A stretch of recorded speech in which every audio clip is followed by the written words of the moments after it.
enamora pero solo fantasea. Tú ya la quisieras pero es una bandolera. Ella coquetilla, coquetilla, coquetilla, coquetilla, coquetilla, coquetilla, coquetilla, coquetilla, coquetilla.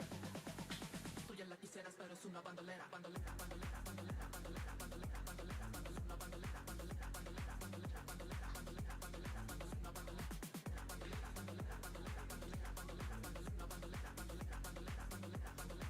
La quisieras pero es una bandolera.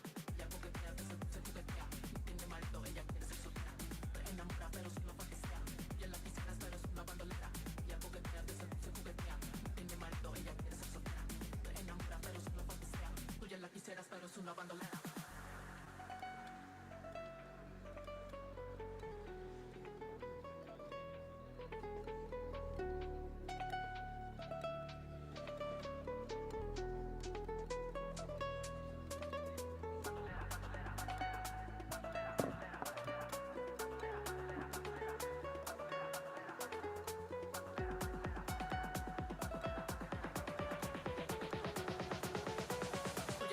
Pero es una bandolera. La bandolera, bandolera, bandolera, bandolera, bandolera, una bandolera. La bandolera, bandolera, bandolera, bandolera, bandolera, es una bandolera. Ella coquetilla, coquetilla, coquetilla, coquetilla, coquetilla, coquetilla, coquetilla, coquetilla, coquetilla, coquetilla, coquetilla, coquetilla. Tú ya la quisieras pero es una bandolera. Ella coquetea, se juguetea. No tiene marido, ella quiere ser soltera. Te enamora pero solo fantasea. Tú ya la quisieras pero es una bandolera. Ella coquetea, se juguetea. No tiene marido, ella quiere ser soltera. Te enamora pero solo fantasea. Tú ya la quisieras pero es una bandolera.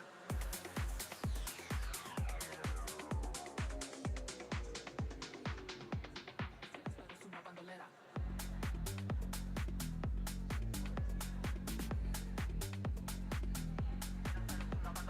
Ella coquetea, te seduce, juguetea. No tiene marido, ella quiere ser soltera.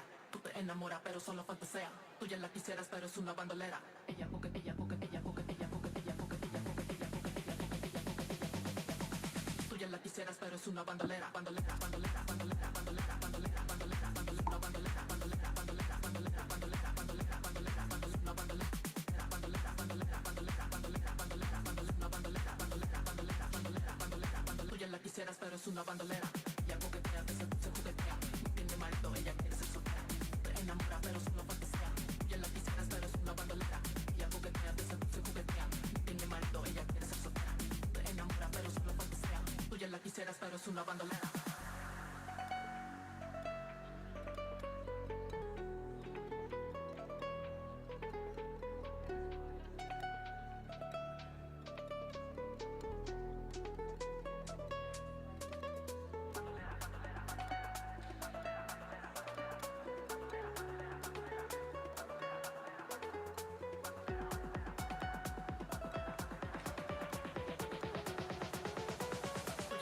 Pero es una bandolera.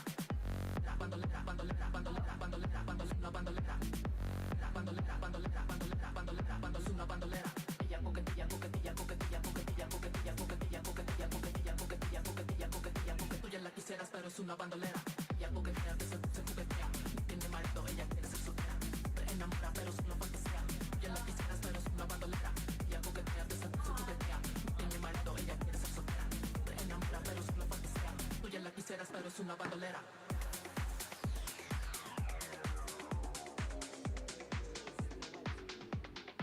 Pero es una bandolera.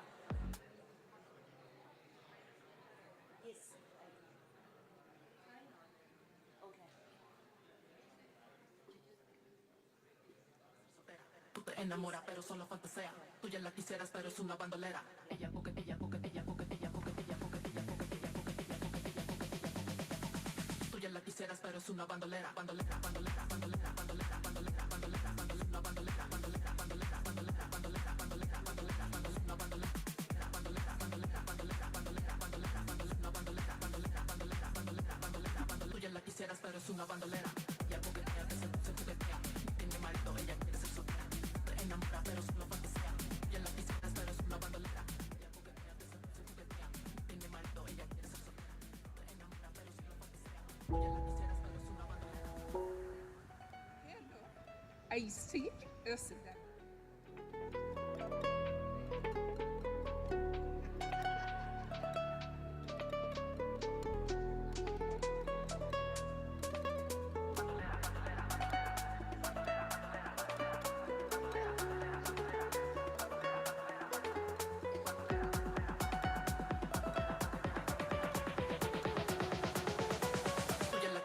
pero es una bandolera.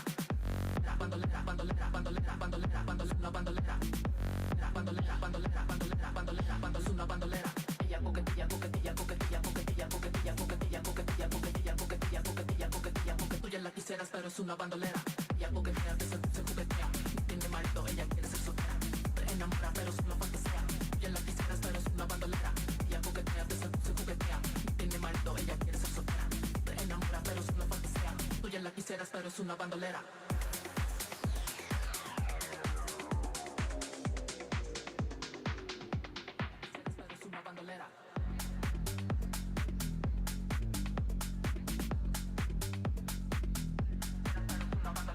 Ella coquetea, te seduce, juguetea. No tiene marido, ella quiere ser soltera. Tú te enamoras, pero solo fantasea. Tú ya la quisieras, pero es una bandolera. Ella coquetilla, coquetilla, coquetilla, coquetilla, coquetilla, coquetilla, coquetilla, coquetilla, coquetilla. Tú ya la quisieras, pero es una bandolera. Bandolera, bandolera, bandolera, bandolera, bandolera, bandolera, bandolera, una bandolera, bandolera, bandolera, bandolera, bandolera, bandolera, bandolera, bandolera, una bandolera.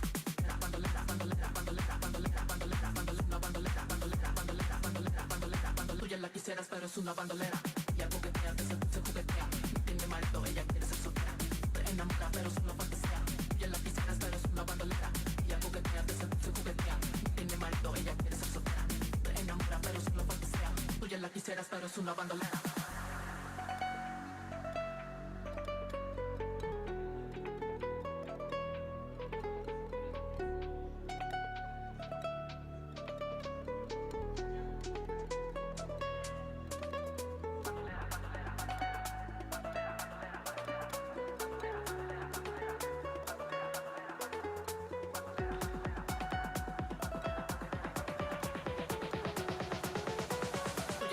Pero es una bandolera.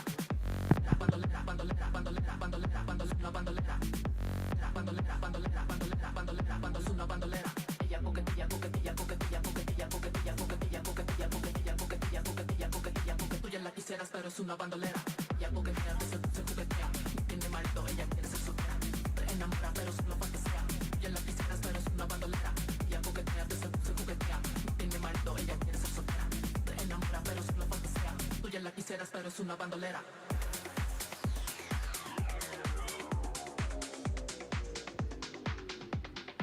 Pero es una bandolera. Olivia wants to do. Yeah. Una bandolera. Ella coquetea, te seduce, juguetea. No tiene marido, ella quiere ser soltera. Tú te enamoras, pero solo fantasea. Tú ya la quisieras, pero es una bandolera. Ella coquetilla, coquetilla, coquetilla, coquetilla, coquetilla, coquetilla, coquetilla, coquetilla, coquetilla. Tú ya la quisieras, pero es una bandolera. Bandolera, bandolera, bandolera, bandolera, bandolera, bandolera, bandolera, una bandolera, bandolera, bandolera, bandolera, bandolera, bandolera, bandolera, bandolera, una bandolera. Bandolera, bandolera, bandolera, bandolera, bandolera, bandolera, una bandolera, bandolera, bandolera, bandolera, bandolera, bandolera. Tú ya la quisieras, pero es una bandolera. Ella coquetea, te seduce, juguetea. No tiene marido, ella quiere ser soltera. Te enamora, pero solo fantasea. Tú ya la quisieras, pero es una bandolera. Ella coquetea, te seduce, juguetea. No tiene marido, ella quiere ser soltera. Te enamora, pero solo fantasea. Tú ya la quisieras, pero es una bandolera.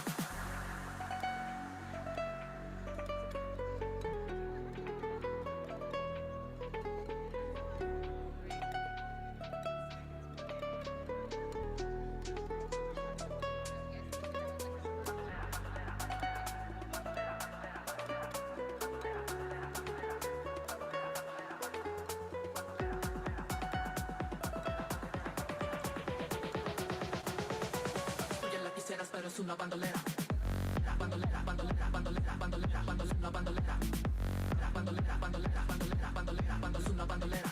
Ella coquetilla, coquetilla, coquetilla, coquetilla, coquetilla, coquetilla, coquetilla, coquetilla, coquetilla, coquetilla, coquetilla, coquetilla. Tú ya la quisieras, pero es una bandolera.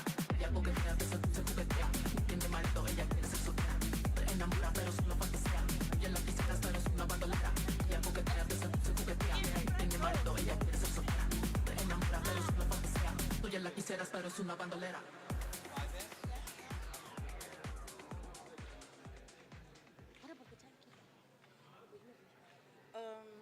Pare pure.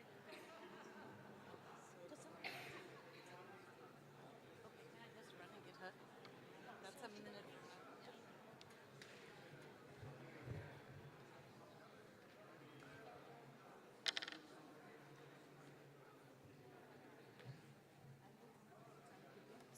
volunteered for timekeeping, I didn't do it.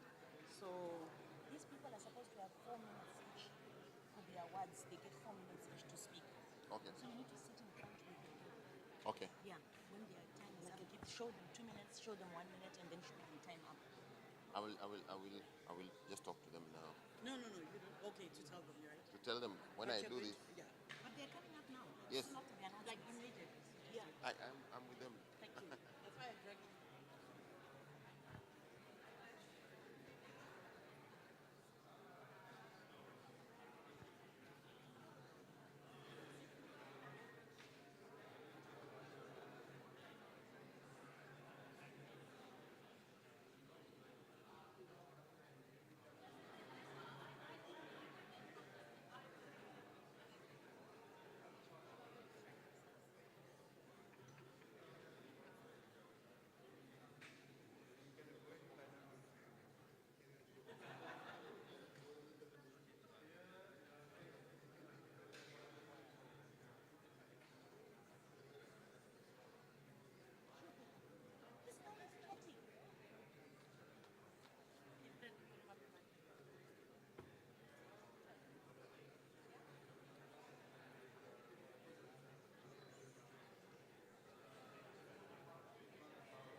Good morning, good morning.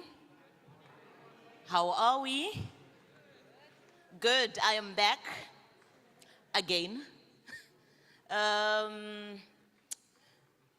We're good for the timekeeping? Okay, great. Okay, welcome back everybody to day 3 of the International Civil Society Week. I hope things are going well, that you are getting lots done in your various side events and discussing a lot about the various issues, and that you had a good day yesterday discussing loads about democracy, about civic space, about defending it, as well as about new innovative ways that we can think about how to meet the moment. Thank you for continuously showing up. So today, day 3, our focus today in this main plenary, as well as in the side events, is on inclusion struggles. So we are looking at rights on the margins. So as with every other day, this is how we will begin with our main plenary session. We will make our discussions here, our main plenary. Today we also have the giving out of the innovation awards. We will have another cultural good performance, just like we did yesterday, and then we'll break out to go to our side rooms. Is David Code here? No. Okay, if you see him, tell him I said hi. I think this is yeah, I can abuse the microphone this way. I've been seeing him and he's not been coming to say hi, so. So I wanted to say hi to him. But that's okay. So a couple of housekeeping announcements. First, interpretation is available as it has been every other day. It is available through the QR code that is on your screen, so you can scan the code, or you can also access it through your Woover app and get to listen to the conversations in the language that is best for you. A reminder also that you can interact with the civil society timeline and share your Civicus moment, as we said on the first day, and there's also a QR code for that. So we'll get right into it so that we finish on time, because soon after this event today, some of the side events that start at 11 are not going to be here at the university. We have some events that are taking place at Royal River Hotel. So if you look on the Wover app, check your side event out. There are some side events that are not here. So for the side events that are not being held here, there will be a bus, a couple of buses, shuttles that have been organized for you that will be outside. So as soon as this plenary is finished, and I mean immediately after it is finished, please rush to the bus so that it can get you to Royal River. And after the events, I trust it will bring you back the same, right, Claire? The buses will bring people back. Yeah, okay.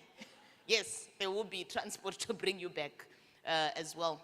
So we move right on along into the Innovation Awards.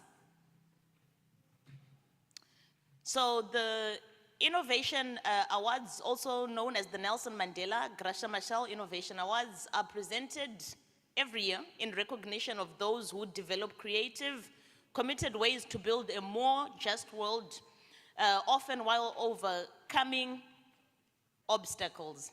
Since 2004, the awards have honored 42 change makers across 24 countries. Today, we are adding 5 more. And this edition is really special because the process this time of choosing the awardees was co-created by the community of awardees. So this one becomes really, really special. So it's my privilege to invite SG. Mandeep, please come up and join me. We can clap for him, it's okay.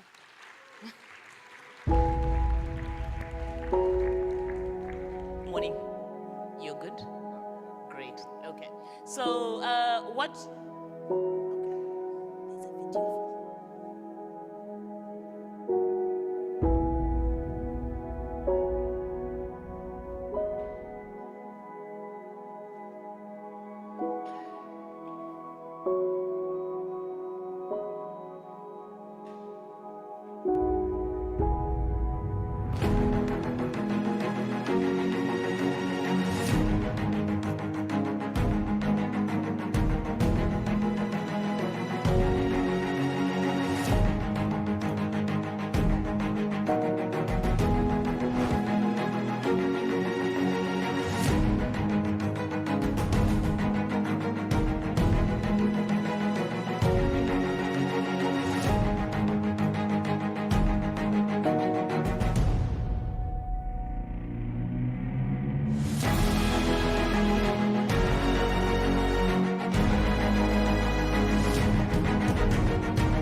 Okay, thank you.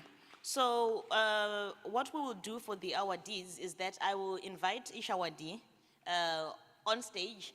Each awardee will have 4 minutes, please, 4 minutes. There also is a timekeeper for the awardees down here to assist you with timekeeping.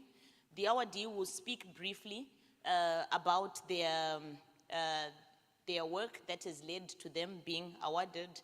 And when they are done, Mandeep here will give them an award, and then there will be a photo opportunity for each awardee.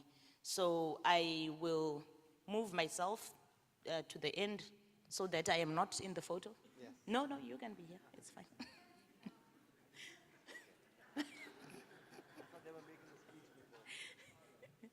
Okay, so First up is, let's welcome Ashley Green Thompson. Ashley is receiving the Brave Philanthropy Award. The organization is ACT Ubumbano South Africa. The organization is ACT Ubumbano South Africa. He will tell us how ACT Ubumbano sought to redefine solidarity in the development aid sector by centering local voices and agency. Ashley, you're most welcome, and your 4 minutes starts now. Can I have a microphone? Thank you. See, I've got my timer set. I have a timer on my phone. Good morning. I'm so tempted to say I'd like to thank my director and the cast and my producer. I've never gotten an award before, so forgive me. Sorry, I need to start the timer.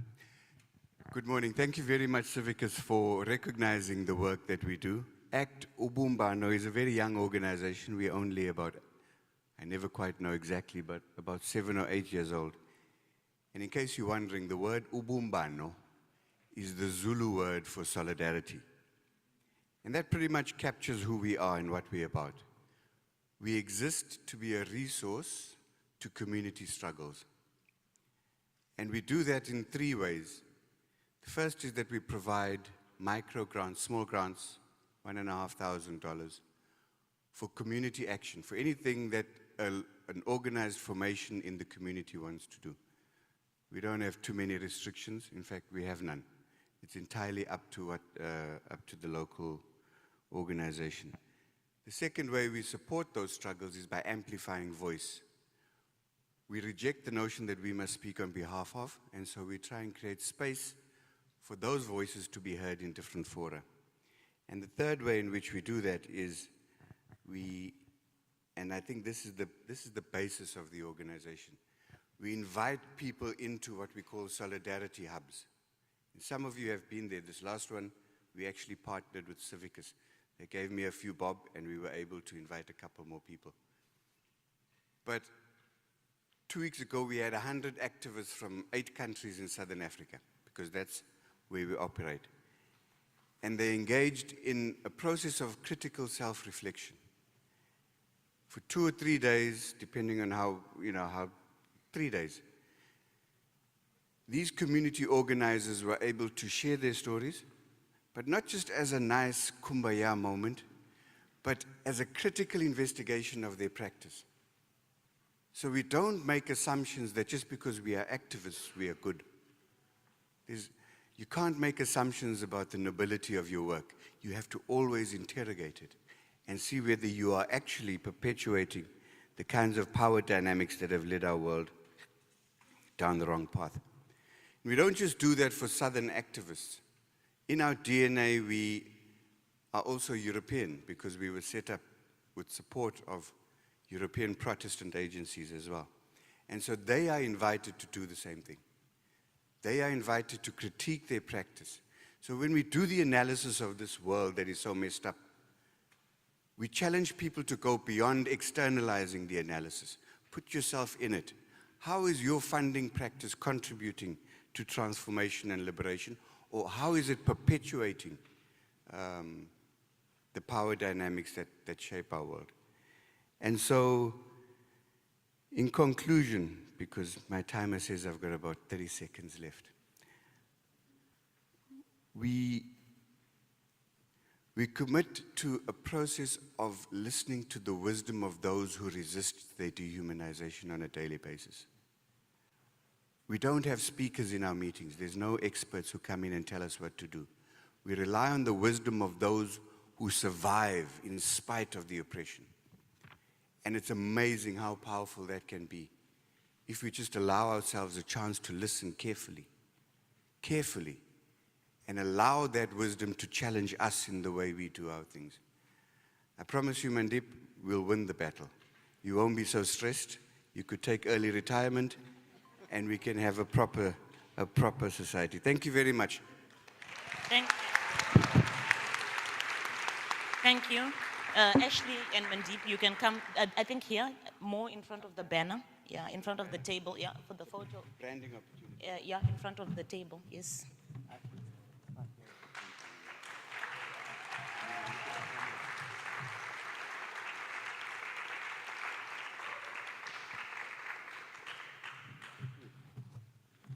Thank you very much and congratulations to ACT. I now move to the second award, and this award is the Youth Award. This award goes to an organization from the Philippines, SDSN Youth. Let us welcome Christopher Doroja on stage. He will tell us about the Human Rights Archipelago program, the country's most comprehensive youth-led human rights initiative. Your 4 minutes is now. Thank you.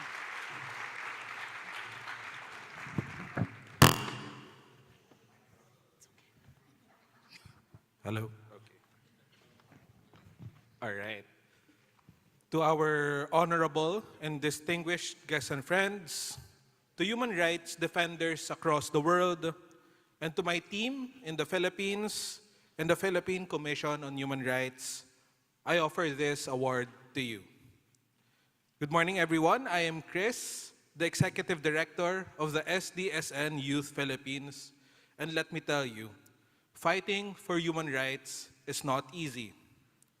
In the Philippines, during the term of our previous president, Mr. Rodrigo Duterte, the country went to the dark ages of human rights. Thousands were killed, human rights groups were threatened, and worse, the entire human rights system almost collapsed. To give you a clear example, the entire budget of the Philippine government at the time on human rights was only $15. Yes, only $15 to support the human rights of more than 100 million Filipinos all over the country. This is where our organization came in, the SDSN Youth Philippines. We are a network of around 500 youth organizations and 300,000 individuals all over the country.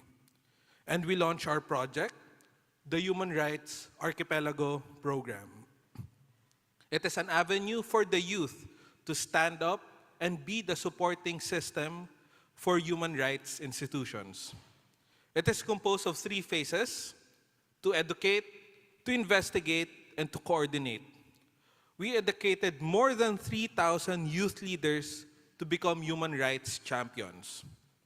Second, we also created the Philippines' first youth platform for human rights, where they continue their education on human rights and where they can also report human rights violations. With this innovative platform, we have investigated more than 120 human rights violations and have referred them to our network of human rights lawyers. And lastly, from the youth leaders we trained, we coordinated a network of 1,200 human rights youth champions across 14 regions in the country, from 212 youth organizations, 22 cities, 129 municipalities, and 638 local districts. The project was successful, and it was awarded by the Philippine Commission on Human Rights for our efforts, and we were also recognized by the United Nations in the Philippines. And I offer this award to all human rights defenders out there. I would have wished that the story ended there. But with this award comes a continuation to the story. Before, we were the ones assisting human rights victims, helping them with their legal situation and ensuring their safety and security. Now, however, the person you see before you is under threat. Yes, my life is in danger, and so is the rest of my organization. In danger because of state and non-state actors who wish for our organization to stop and end. Because of pressure from our local politicians and bad actors, And the very same academic institutions who helped us before, all of them have now turned against us. The very same global NGO that we were once a part of have also now dissociated with us, trying to distance themselves from our human rights projects.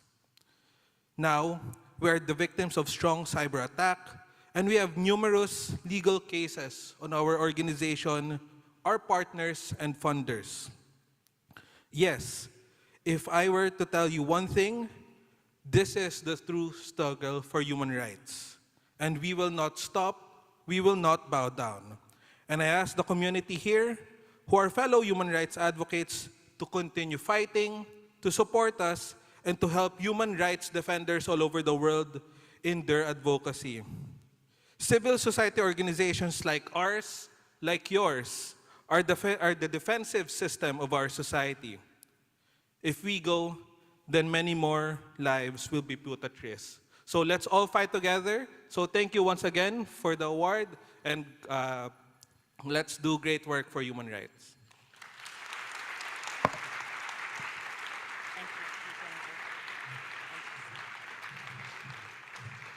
Thank you so much, Christopher from SDSN Youth in Philippines. Congratulations.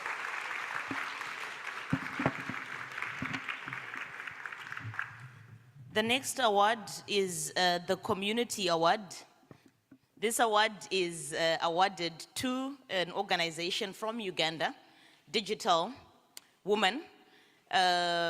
Digital Woman Uganda uses mobile voice technology to support survivors of gender-based violence in rural communities. I invite Ivan Pino to come and tell us a bit about their work in the same 4 minutes. Congratulations. 4 minutes. Okay, there you go. Good morning, everyone, especially the Ugandans. Are we here? Wow, we are few. All right. It's an honor to stand here among fellow innovators, dreamers, and change makers who, like me, believe that tech can do more than connect devices. It can connect people to hope, justice, and opportunity. When I began this journey, my question was simple. How can we use technology to give survivors of gender-based violence a voice, even in the remote places of Uganda? I'd love to add that, I'd love to add a few more countries to that because we are scaling at the moment. That question gave birth to what you see in the background, which is Mobimok, an interactive voice response platform that allows survivors to access information, counseling, and legal guidance using the simplest mobile phone that requires not even the internet. Our challenge was more than technology. It was human.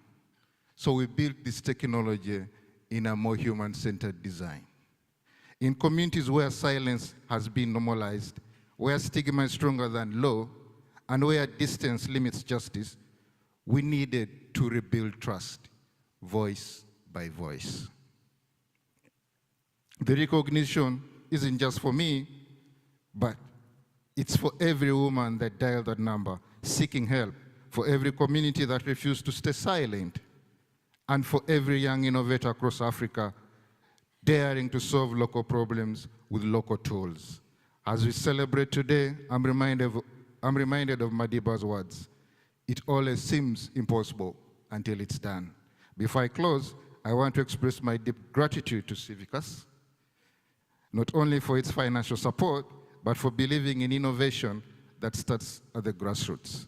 And to you, Safia, who walked the journey with us from the very first stage of the award application until today. I know you're not here, but you're online. We really thank you. We really appreciate for the guidance and belief in our work that remains deeply appreciated. Thank you all. Let's continue to reimagine these spaces. Thank you.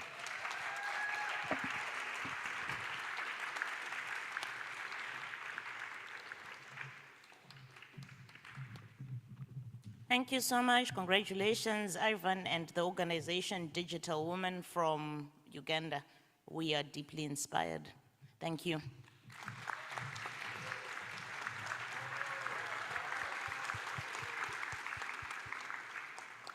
The next award is the organization award. This award goes to Dastak Foundation from Pakistan. I would like to welcome Hira Amjad on stage. She's going to explain how they work on climate and gender justice through feminist participatory research. You're most welcome. Congratulations. Can I please request everyone to look elsewhere and not at me? As an autistic person, I will be more comfortable while speaking. I'm going to start now. Assalamu alaikum and good morning. On behalf of the Dastak Foundation, I accept the Nelson Mandela Graça Machel Award with deep humility and immense gratitude. For us, this recognition isn't just about Dastak Foundation.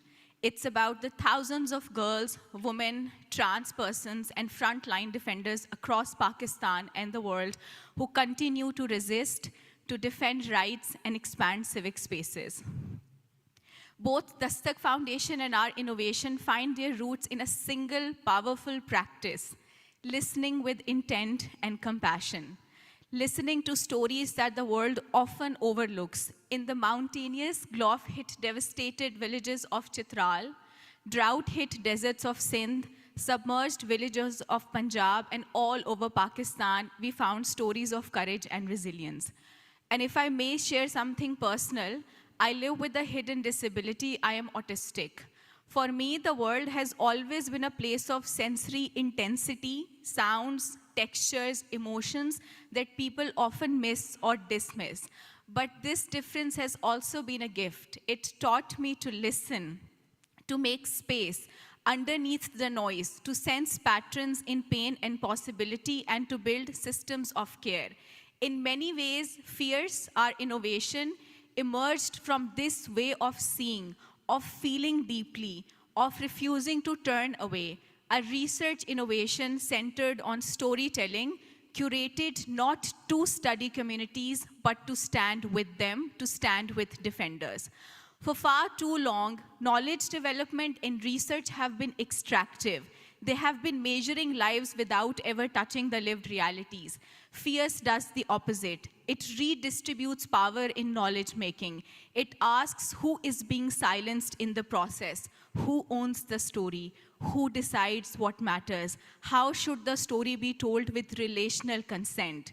Fierce helped us realize that care is political, resilience is a form of resistance, and emotions are also data. They carry the length and breadth of resistance and survival. Through emotional and relational mapping, Fierce traces not only what happened, but how it felt. Helplessness, resistance, fear, grief, joy, and the quiet courage that sustains life within repressed civic spaces. It goes beyond just mining data, and it co-curates solutions. Through Fierce, we also learned that research can heal if it centers care, if it is participatory, and if it allows communities to interpret and own their truth. It is not only about evidence, it's about epistemic justice. Who gets to know? Who gets to name, and who gets to narrate the story. We realized that behind every data point is a heartbeat. Behind every finding is a person holding their world together, a defender fighting on the front lines. We co-authored this innovation with 210 defenders.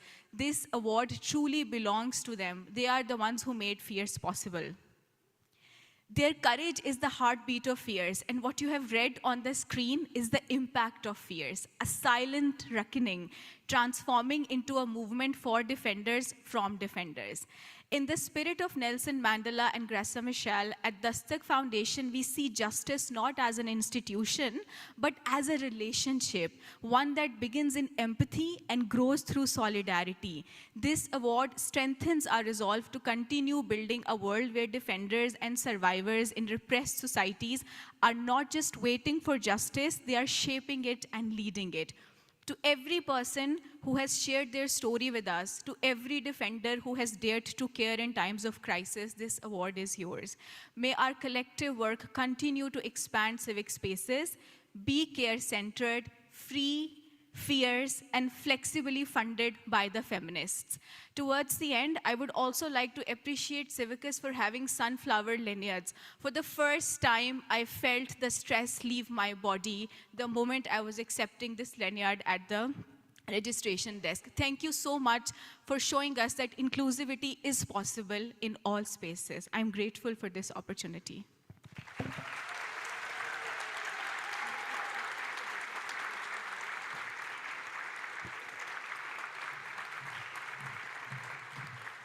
Thank you so much, Hira, and congratulations to Destec Foundation and the support that you are giving in your work on climate change and gender justice. Thank you so much. Congratulations. Thank you.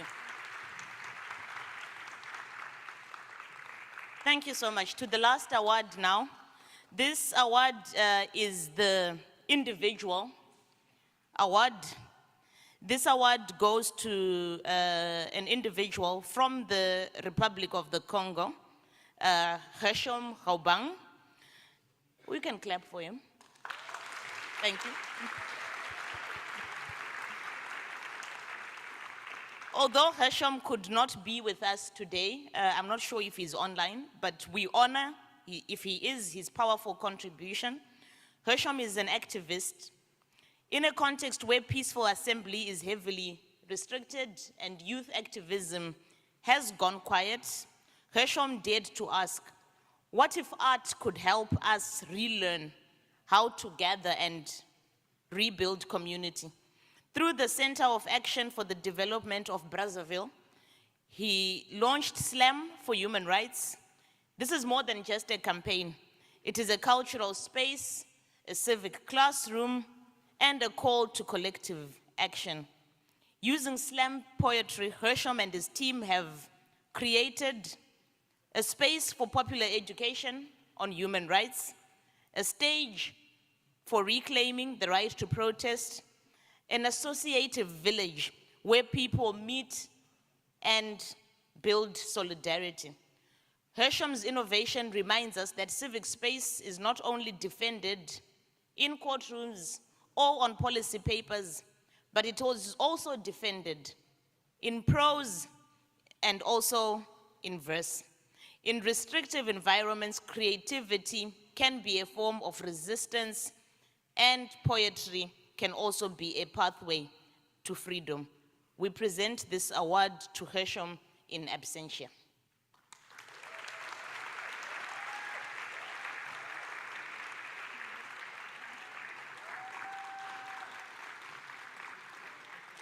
Thank you so much. Thank you.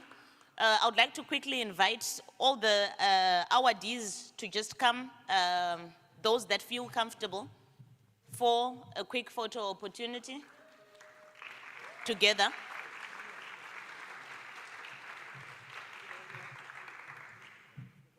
Please, yeah.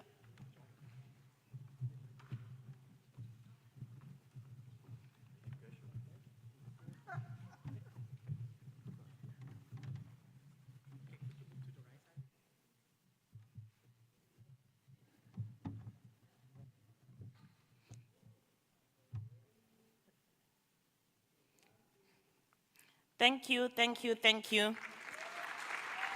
To the 5 that we have added this year, the Innovation Award winners of the Nelson Mandela and Gracia Machel Awards.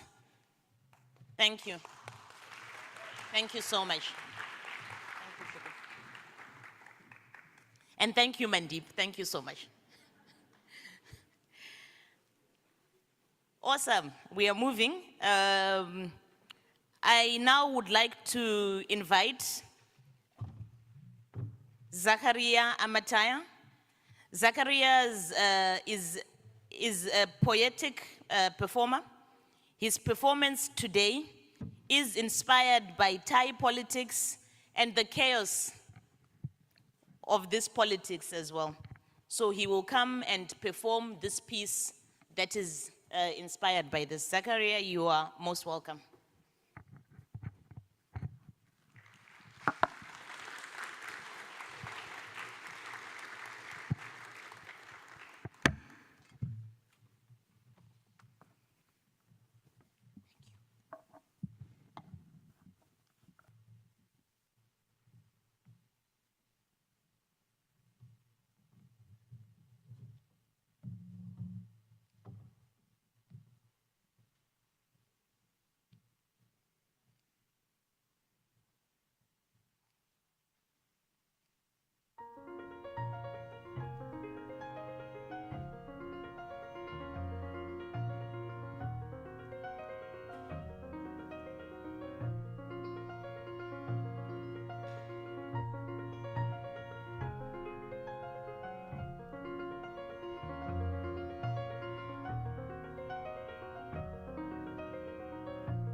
กวีตีพิมพ์บนสวนสวรรค์หมายเหตุบทกวีส่งตีพิมพ์ในนรกแต่ถูกบรรณาธิการปฏิเสธจึงส่งไปยังสวงสวรรค์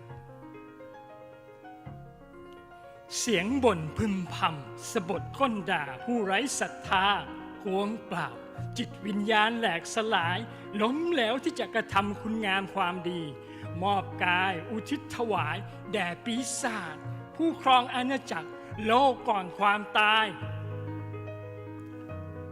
ชีวิตโดดเดี่ยวลำพังไร้เพื่อนฝูงสุดปรารถนาเดินทางท่องเที่ยวไปจากขุมนรกหนึ่งยังอีกขุมนรกหนึ่งเพียงเพื่อพบบัดซบระยำสถานมิใช่ที่ข้าต้องพำนับหากคือโรงบำบัดพยาบาลจิตแร้นแค้นหิวโหยกิเลสสันดานหยาดช้า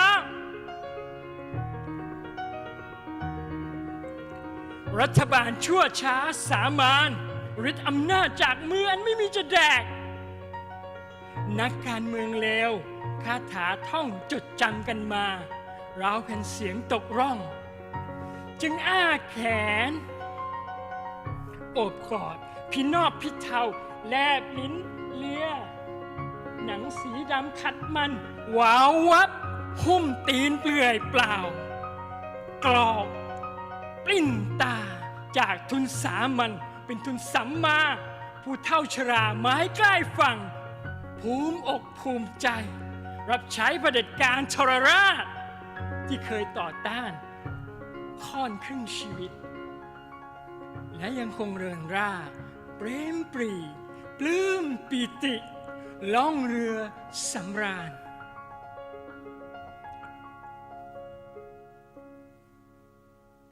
ฝูงหนอนไร้กระดูกสันหลังคืบคลานยั่วเยี้ยในกองอาจมเกียรติยศเห็บหมัดกระโดดออกจากสุนัขหมาก่อนมันจะตาเดียวดายเน่าเหม็นป้ายปักหลุมฝังศพอัตวินิบาตกรรมหมู่ย้อนรำลึกถึงซิมโฟนีวีสกุณาคลุยเป่าดังแตรเรียกคืนความตายจากชีวิต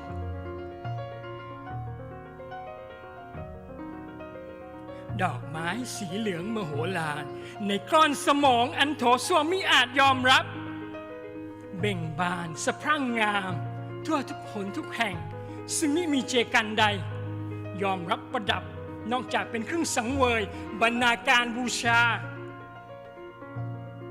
แด่ถวยเทพอัตตาในกายตนหรือปีศาจจอมคลุ้มคลั่งหิวกระหายลาภยศสรรเสริญ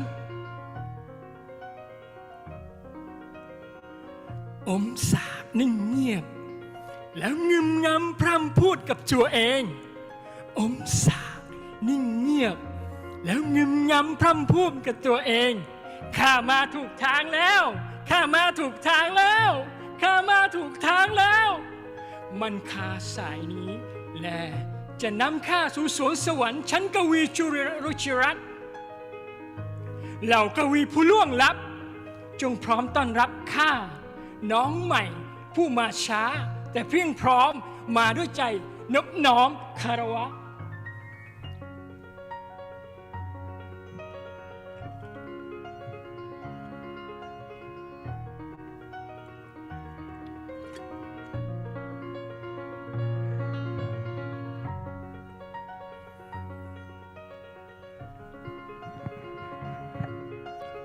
ฝูงวานอนครึ่งยืนครึ่งคลานในจินตนาการนักธรรมชาติวิทยาชาวอังกฤษ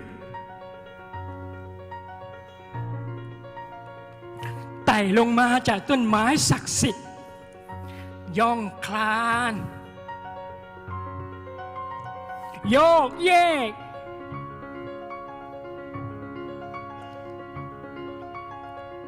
โยกเยกเราเมากัญชาโอสถสวรรค์เพื่อเฟ้นหามหาราชาวานอนผู้เบืองปราดและสูงศักดิ์ในตำนานชมพูทวีปบูราณกาล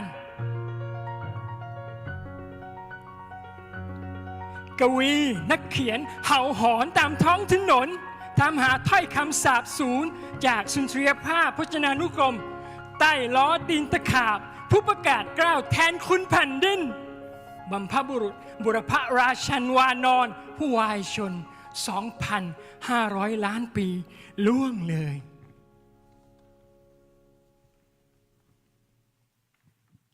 พาราเซตามอลยาวิเศษบรรเทาสารพัดโรคจำหน่ายจ่ายแจกไม่ต้องมีใบสั่งแพทย์เหมือนรัฐประหารพ่อมดหมอผีอุบาทชาติชั่วแก้วสารพัดปัญหาขัดแย้งโกงกินคอร์รัปชัน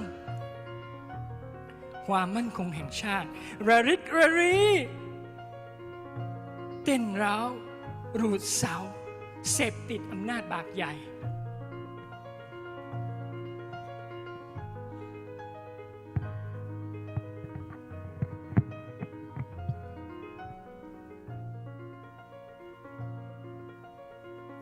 ประเทศนี้ไม่เคยมีประชาธิปไตยประเทศนี้ไม่เคยมีประชาธิปไตยเทวทูตเมากาวปลิ้นเคลิบเคลิ้มแหกตะโกนลั่นทั่วเครือข่ายไซเบอร์สเปซสังฆมณฑลออนไลน์เหล่าผู้ปฏิบัติเหล่าผู้เป็นปฏิปักษ์ต่อทุนนิยมจงรวมตัวกันขึ้นเขียงเหล่าผู้เป็นปฏิปักษ์ต่อทุนนิยมจงรวมตัวกันขึ้นเขียงหรือเข้าโรงเชือดใกล้บ้าน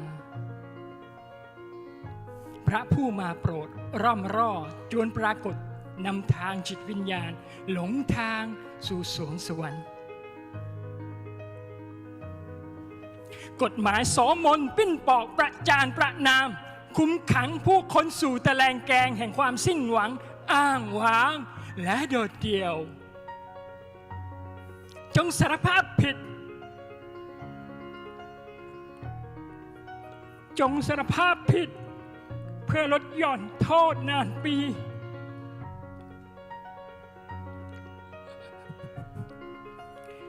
แล้วกลิ้งเกลือกไปตามบาทวิถีดัดจริตยุติธรรมตลบตะแลงฝูงชงพาเหรดเดินเท้ารับยาโอสถทิพย์แห่งความทรงจำและการหลงลืมประวัติศาสตร์กู้ชาติทิวธงโบสถ์สะบัดช่อกุหลาบและมวลบุปชาติประดับประดาต้อนรับหาซาตานหิวโซจากขุมนรกลึกที่สุดเท่าที่คัมภีร์โบราณจะพรรณนาถึงเราเป็นเพียงลูกแกะหลงฝูงในท้องทุ่งกว้างของพระเจ้าเราเป็นเพียงลูกแกะหลงฝูงในทุ่งกว้างของพระเจ้า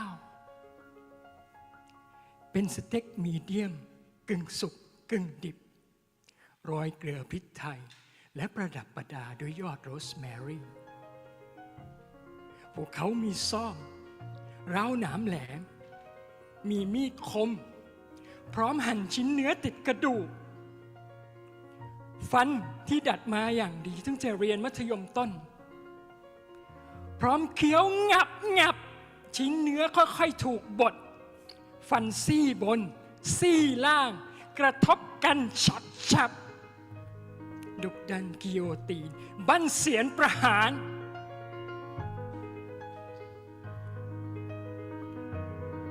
ตอนนั้นคิดหรือว่าเราจะมีโอกาสหลุดรอดออกมาจากโพรงปากของพวกเขา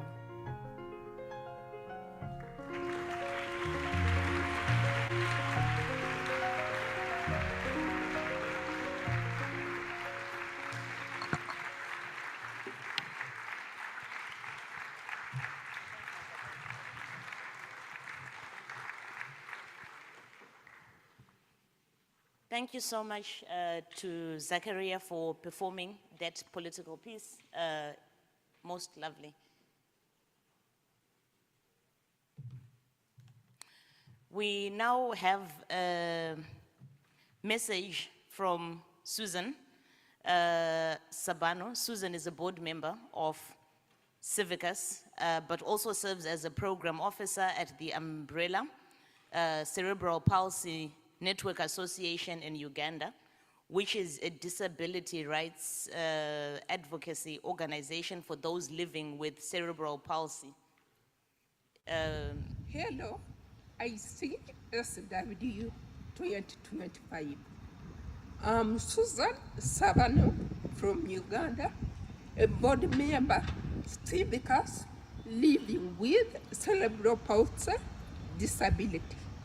I speak as a disability rights advocate who believed disability rights are also democracy rights. In the ICSW, we are celebrating citizen action and reimagining inclusion. And I say nothing about us without us. 1 in 7 people on the planet has a disability. These are the largest global minority, yet they least represented in elected bodies, protest lines, grant portfolios, and panel lineups. They are locked out of information, transport, or the ballot box. This makes democracy itself disabled. But when they are in designing policy, decision making, coding apps, and they get accessible information like in talkbacks, braille, audio descriptions for those with visual impairment, sign language for the deaf, text to speech. These actions become irresistible. These are not special projects. They are democracy upgrades that benefit everyone. So, if you came to ICSW to defend civic space, start with space that excludes persons with disabilities. Make your next meeting, campaign, app, and budget line accessible by default. Because an inclusive picket line is longer, a resilient movement is louder, and a democracy that works for persons with disabilities and for everybody. Before you leave ICSW, add one explicit disability inclusion metric to whatever you pledged in this conference. This can be budgets, partnerships, policy, or product, and publish the target openly. If this is not measurable, then it is not inclusion. Inclusion begins with me and you. So let us try to make an inclusive society for all. Thank you.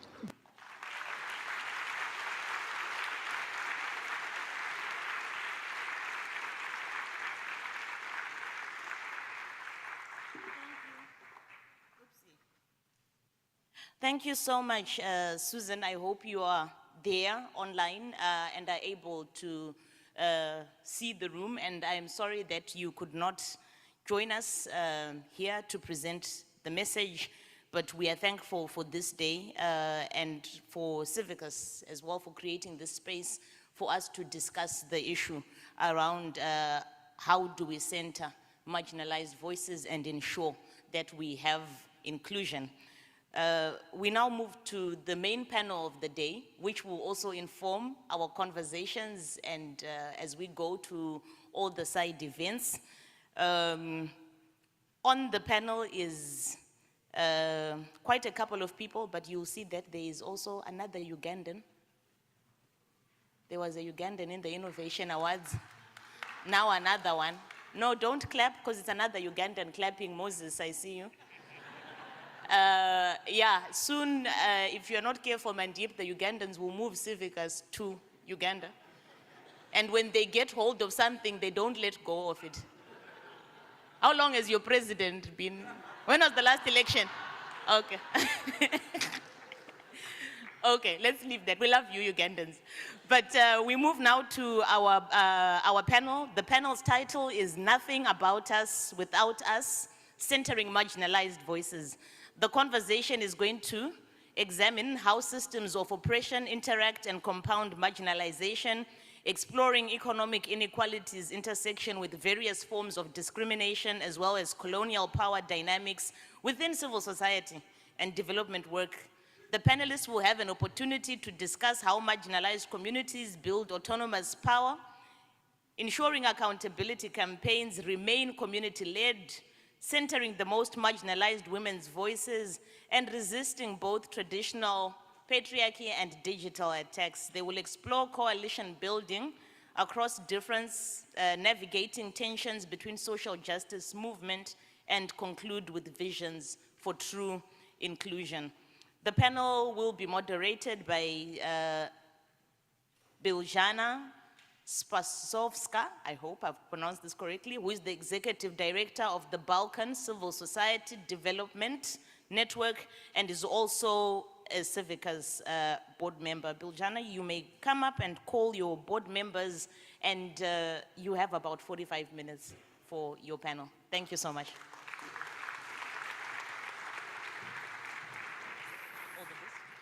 Thank you. We'll try to keep on time. Well, good morning, everyone, from me. So, yes, let me call my panel, please. I'll take the seat here. Yeah, the first one, the Ugandan, he was already called on. It's Arthur Lorak. He is the Secretary General of Action 8. Please do take the stage. You would know Action 8, they're leading efforts to transform how global institutions share power. Our second is Kevin Wessels, LGBTQI activist and head of policy and legal affairs at New Elementary in Namibia, a pioneer in political representation and equality. Then we have a fellow Civicus board member, the vice chair of the board actually, Mette Muller-Christensen, executive director of Global Focus, and an advocate for shifting power and protecting human rights defenders. Another fellow board member is Vandita Morarka, founder and CEO of the One Future Collective in India. They're building intersectional movements rooted in healing justice. And the last but not least is William Goyce, regional coordinator of Migrant Forum in Asia, championing the rights and dignity of migrant workers across borders. Thank you very much for joining us. And before we start, I just wanted to give my heartfelt congratulations to the winners of the Innovation Awards. Your work is so inspiring, and I think I speak for all when I give these congrats.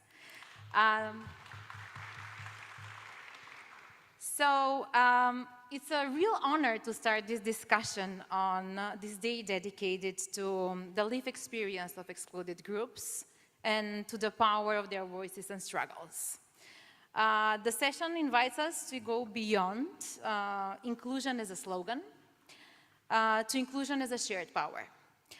We'll explore how systems of oppression intersect across gender, across sexuality, race, disability, and migration, and how these most affected are not only resisting inclusion, but they are reimagining power and building alternatives grounded in dignity, equality, and solidarity.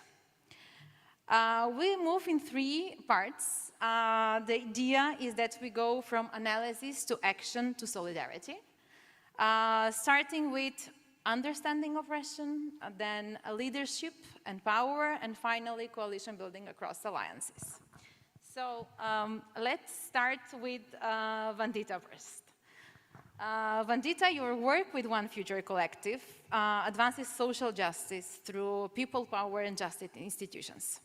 From your experience in India and globally, how do different systems of oppression like gender, caste, and sexuality intersect to compound marginalization? And when someone experiences marginalization across multiple identities, say being a queer and from a marginalized caste, how does that change the nature of the oppression and its face? Thank you for that question, and also such a big congratulations to the award winners and also the message from Susan. I think you've done a lot of the work for us to talk about what inclusion really means and how it's practiced. I'm going to start with a bit of a refresher. I mean, this question is like a palate cleanser, right? I think a lot of us know what intersectionality means. We know that who we are is not one person. I sit here as a queer woman, as a disabled person, from India, but also an oppressor caste person. So I hold multiple identities within me, and that impacts me very differently. That changes the erasure I face, the vulnerability I face, but also the power and privileges I hold.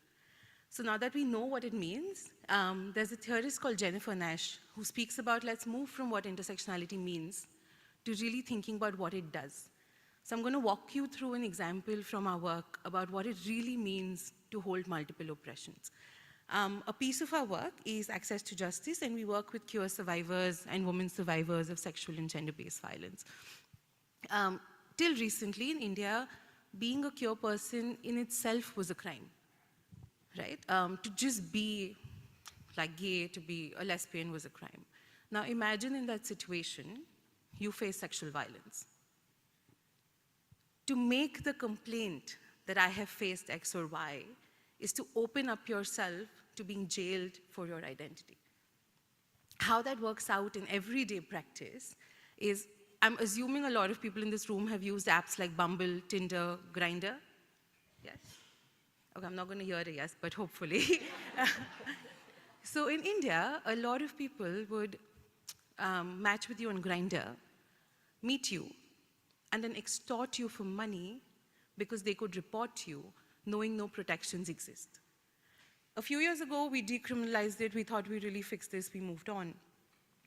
But now the thing is, the law might not punish you, but I know that if I call up your family, they will punish you. So now the extortion changes because social stigma and shame hasn't moved. If I'm a queer person who speaks English, who has money, I can pay the blackmailer. Is that the ideal solution? No. But sometimes it's the only one. If I'm a poor person from a Dalit community, I can't even do that, which often means I may be facing additional sexual violence. I may face other forms of harm, abuse, and oppression from people who started out by extorting me. So I hope this example also really brings to light that who we are impacts how we navigate life, it impacts how we access justice, but it also changes the remedies available to us. And it changes what reality could be for each of us. There are many such examples. I'm not going to go into each of them, but I will say for me it shifts. Within India, I hold power, but I remember last year, and I'll close with this, I was a speaker at the UN, and there was a section for speakers, and I was trying to enter. I tried to enter 5 times. They kept telling me it's for speakers. You can't be a speaker because of how I look, because of how I might be dressed, because of my identity. Which is to say that identities shift and move, also based on who's in the room and the context you're in. Yeah, so that's your refresher on what it means to hold multiple oppressions and marginalizations together. Thank you.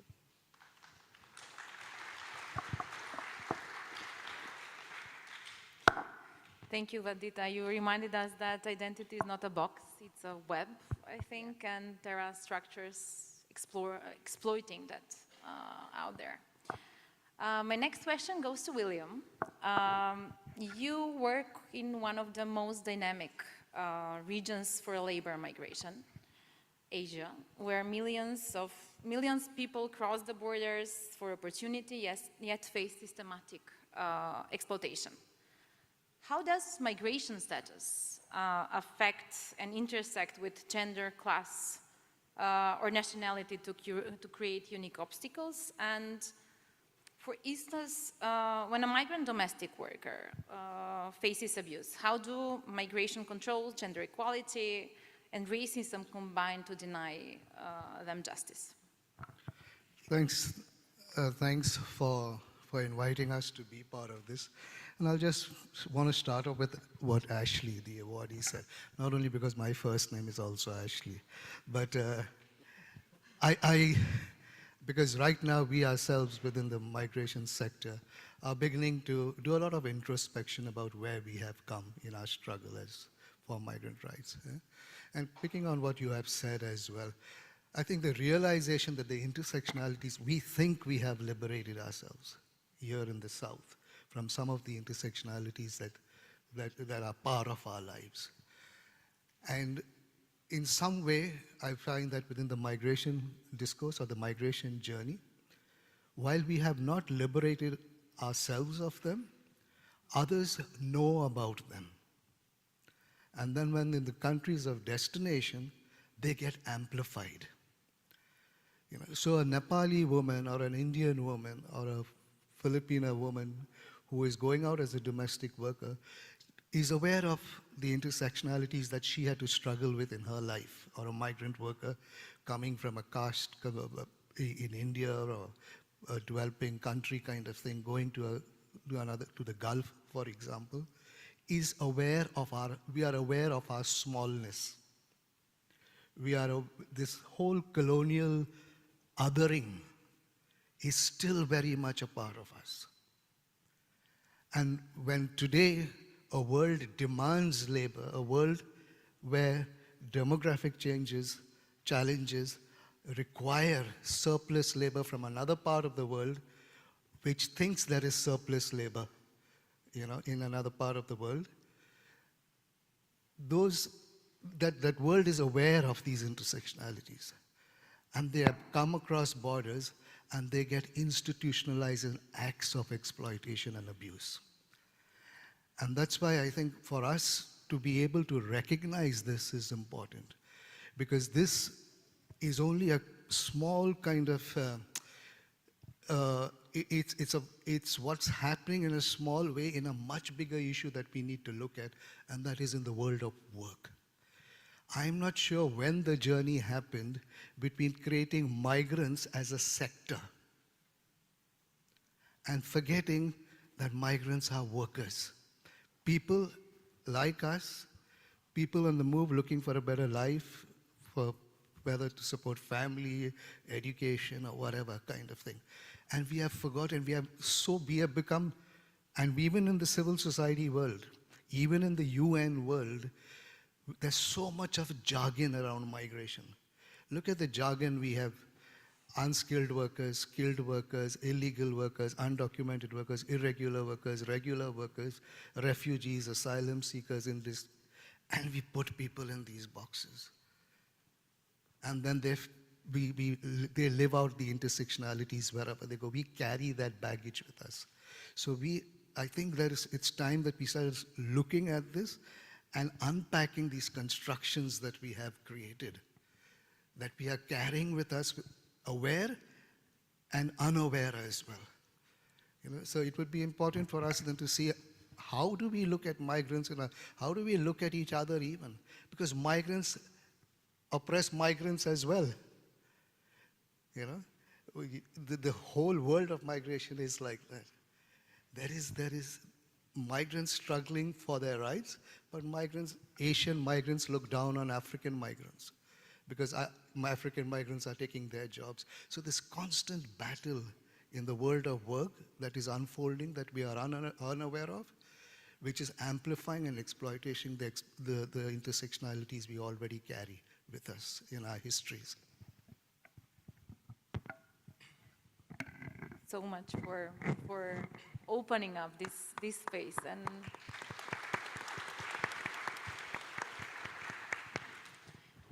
indeed, we have to be aware of, and we have to do these conversations in order to improve our awareness of how we understand and approach these things. I will move to Kevin. You've made history as one of Namibia's first openly LGBTQI and political candidates in a country where over 60% of citizens still oppose queer rights. What does it feel to navigate a political system that it wasn't designed for you? And how to do multiple forms of discrimination show up in your daily experience? Thank you for the question, and thank you for having me. I would say it was both empowering and exposing. Empowering because visibility in itself is a form of protest. To stand in front of the whole country and to say, we belong here too, that was what gave me power. And exposing in the sense of, in the context of fear, that visibility made me a target.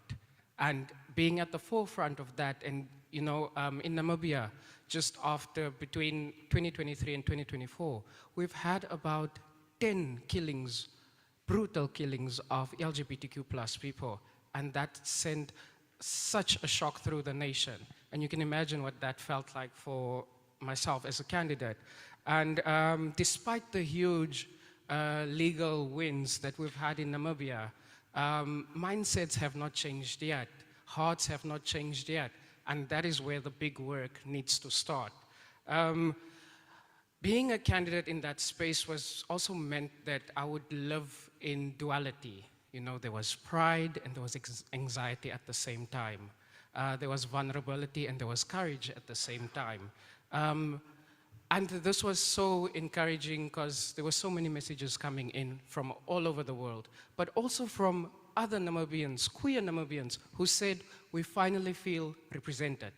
And, but this was also a reminder of the prejudice that exists, the online harassment that exists. And just to give, we were two candidates. The one withdrew due to the online harassment that was occurring. And then that left me as the sole candidate, openly queer candidate running for office. But it also meant that, which is still happening right now, I am being excluded from political spaces. There are members of parliament, ministers that refuse to work with me because of my sexual orientation. And there was also a question around the legitimacy of my candidacy to ask, why is he running for office? You know, is there a purpose behind this narrative of we are pushing for the gay agenda?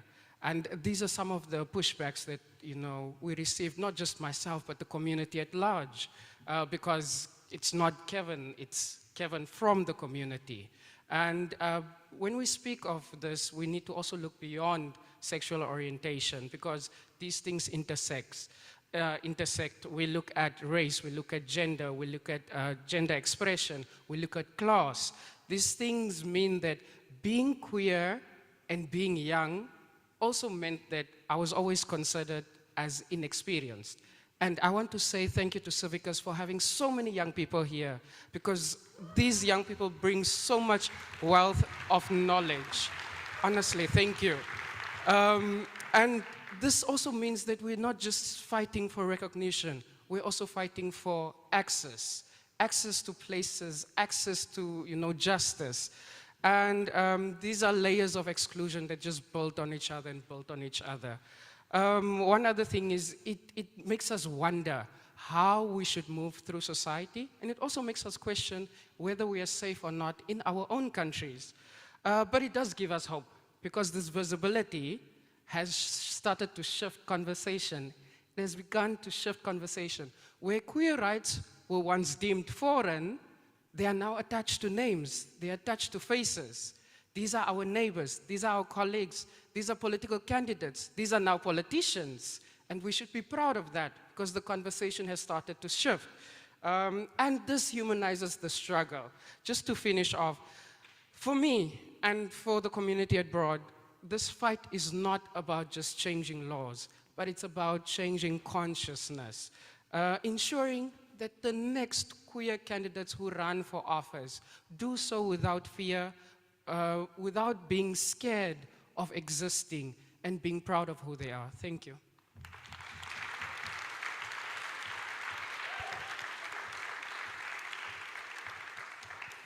Thank you so much. That intersection of courage and visibility, I think it's a lesson in leadership through adversity. We move to Arthur. You lead a global federation of over 40 countries, and you've spoken a lot about colonial legacies that shape development.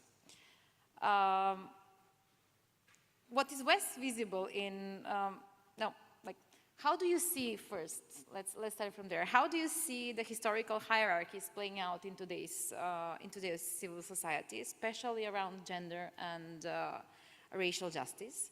And what are the less visible ways in which northern structures still marginalize southern voices, even within progressive spaces? Great, thanks a lot for the opportunity. There are many ways, so two in one question. Let me start with the first one. Let me talk about three ways in which I see these patterns of oppression play out. The first one is northern-dominated knowledge and the devaluing of indigenous knowledge, and the importance of making the distinction between knowledge and knowing. We've prioritized and privileged the former because it's written, you can read it in books, and devalued the latter, which I think is the more important one, knowing.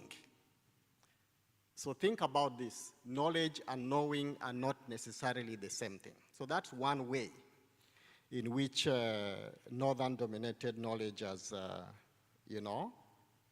kind of perpetuated oppression. Like my comrade Brian Kagoro always says, in our context, there is a decadence of education that doesn't contribute to liberation, and literacy that tends to reinforce imperialism and white supremacy. This is what we have been fed on for a long time. Secondly, it's also expressed in the arrogant posturing of the West against the rest. All of a sudden, the buzz around decolonization, shifting power, is led by the same people who created the problem. In pretty much the same way in which the same people who benefited from the transatlantic slave trade are the ones who postured as the solution providers, colonialism, and they present many false solutions to the crisis we have today, whether it's in climate, the climate crisis. If you think about solutions that come from the North, they are just all false. So that's the second way, which is the arrogant posturing of the West against the rest. And finally,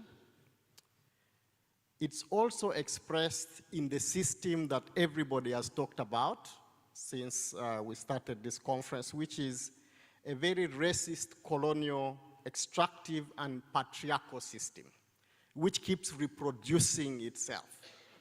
So I think these are the three ways that they are reflected. And finally, on this second question about what are the less obvious ways in which northern-dominated structures have kind of curtailed voice.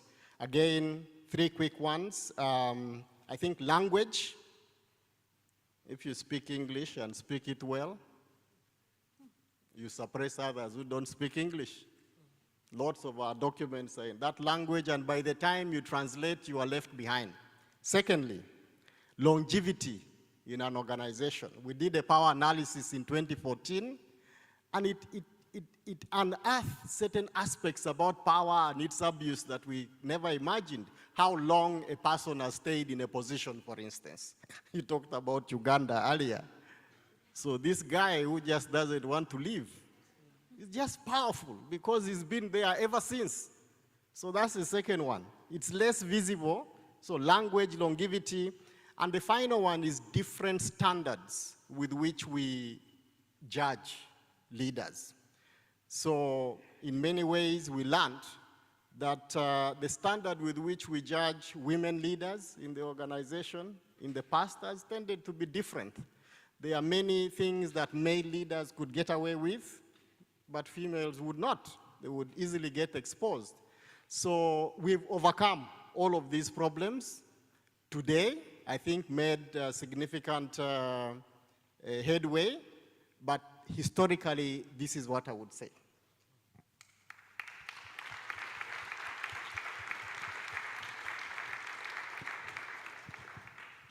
Thank you so much for starting this discussion also with laying out so many important layers and pointing out the less obvious ones also.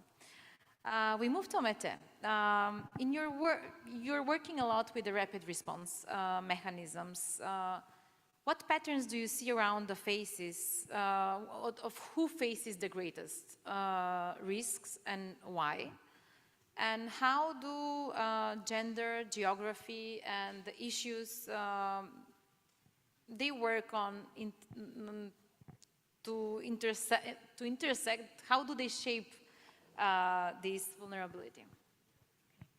Thank you for the question, and good morning to all of you. It's really a pleasure being here and also being on stage with this great crowd of people.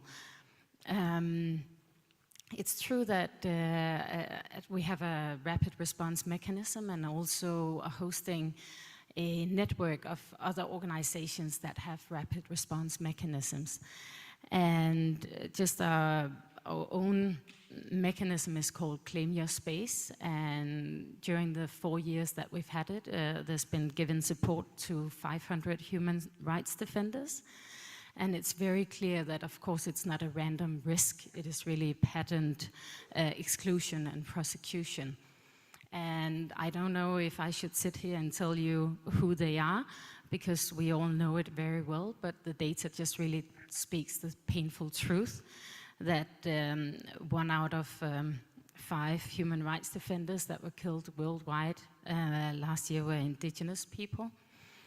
You also see queer people and LGBT plus defenders who are the most targeted in Africa, Europe, and Central Asia.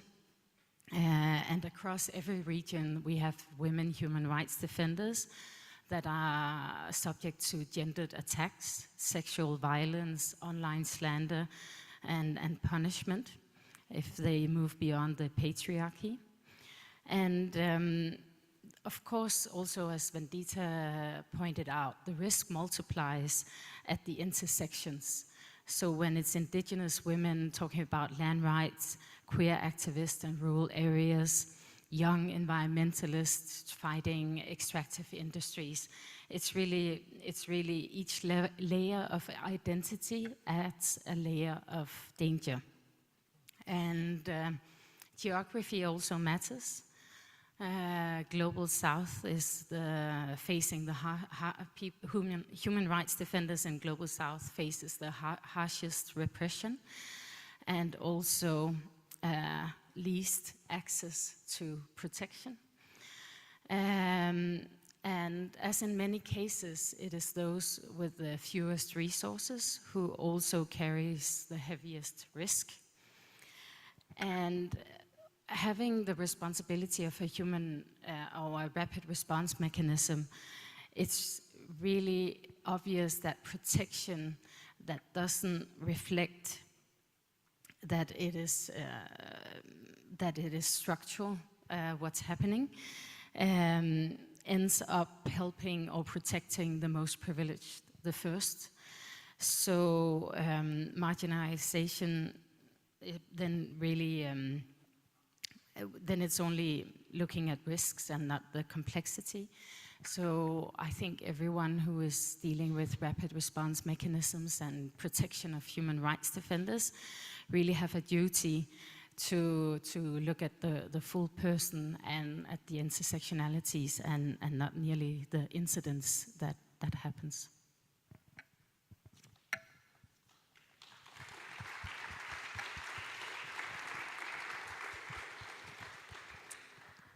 Thank you so much. We have wrapped this first round, and I think it's the underlying message out here is that oppression is never one-dimensional. It's layered, it's systematic, and it's deeply personal. But let's move from oppression to power, from surviving systems to reclaiming agency. And we can continue where we stop with Mete. What does shifting power look like in practice, beyond rhetoric? What resistance have you encountered in rebalancing this North-South collaboration? Yeah, thank you for this question, and also thank you to Arthur for laying it out very clearly out there. And I think if we're serious about it, it's also hard questions, not just for the system, but for ourselves. Who decides? Who speaks, who benefits, and also really demands structural commitment, not just when there's an abundance of funding, but also when funding is being cut. Because I've heard that a lot of work on moving on in the north or in the west on shifting the power is now being pulled back because money is out, and then it's like, where's the commitment? And it is definitely uncomfortable. It doesn't happen overnight. And when I look at the member base, I mean, we're a platform of several, more than 75 organizations in Denmark working on international development. They're doing it in different paces, for sure. But I'm really glad to see the support from the member organizations. And we have it as a guiding strategic principle to challenge power balances. And I would say that real leadership is not being the head of the table. It's about looking if the room is inclusive in general. Who gets to set the table? Who decides what we're going to eat? Who will cook it? Who will decide how spicy it is? And who will clean the dishes afterwards? And I think really an important task, or finest task, is to create that really strong sense of global connectedness.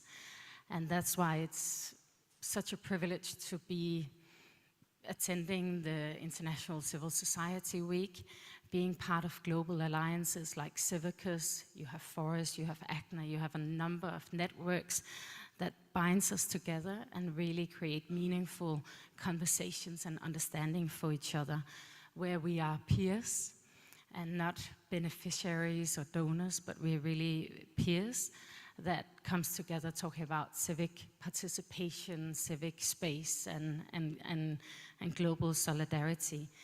And I wanted to give the second shout out, apparently, to my friend from Uganda, Moses Usoba, who described it yesterday, global solidarity as being like the human nervous system. So if one part of the body is in pain, the whole body is in pain. And I think we should keep that in mind. Thank you.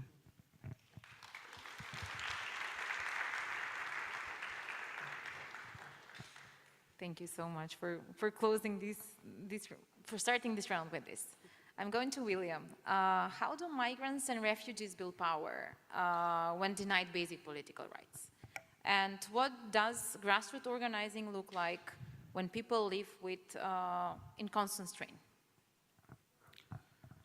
Look, again, I think when a migrant domestic worker, for example, who has worked for 6 months without a day off and has not gotten her wages for 6 months, finally makes a decision to say, I need a day off, and insist on having her day off, even if she knows she'll be beaten up by her employer for asking that.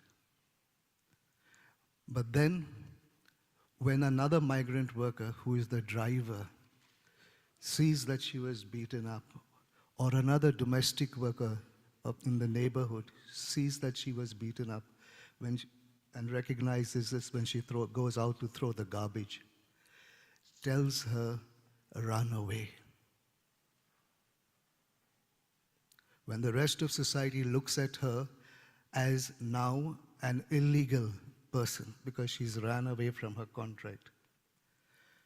But when she goes to her embassy, or she goes to an NGO, or she goes to a civil society organization, or she goes to a trade union, and she finds that there are others like her, and she connects, and we create that space for them to connect, that is when it begins to turn.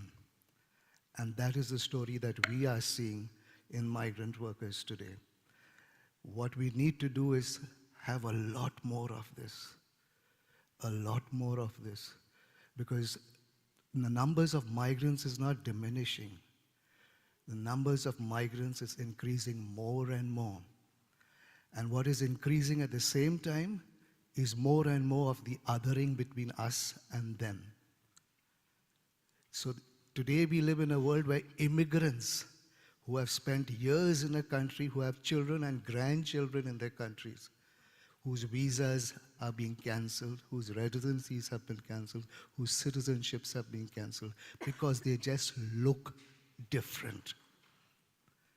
When we start recognizing that this is the struggle of what we understand as human dignity, and we start getting our act together around it, I think that is when things begin to turn.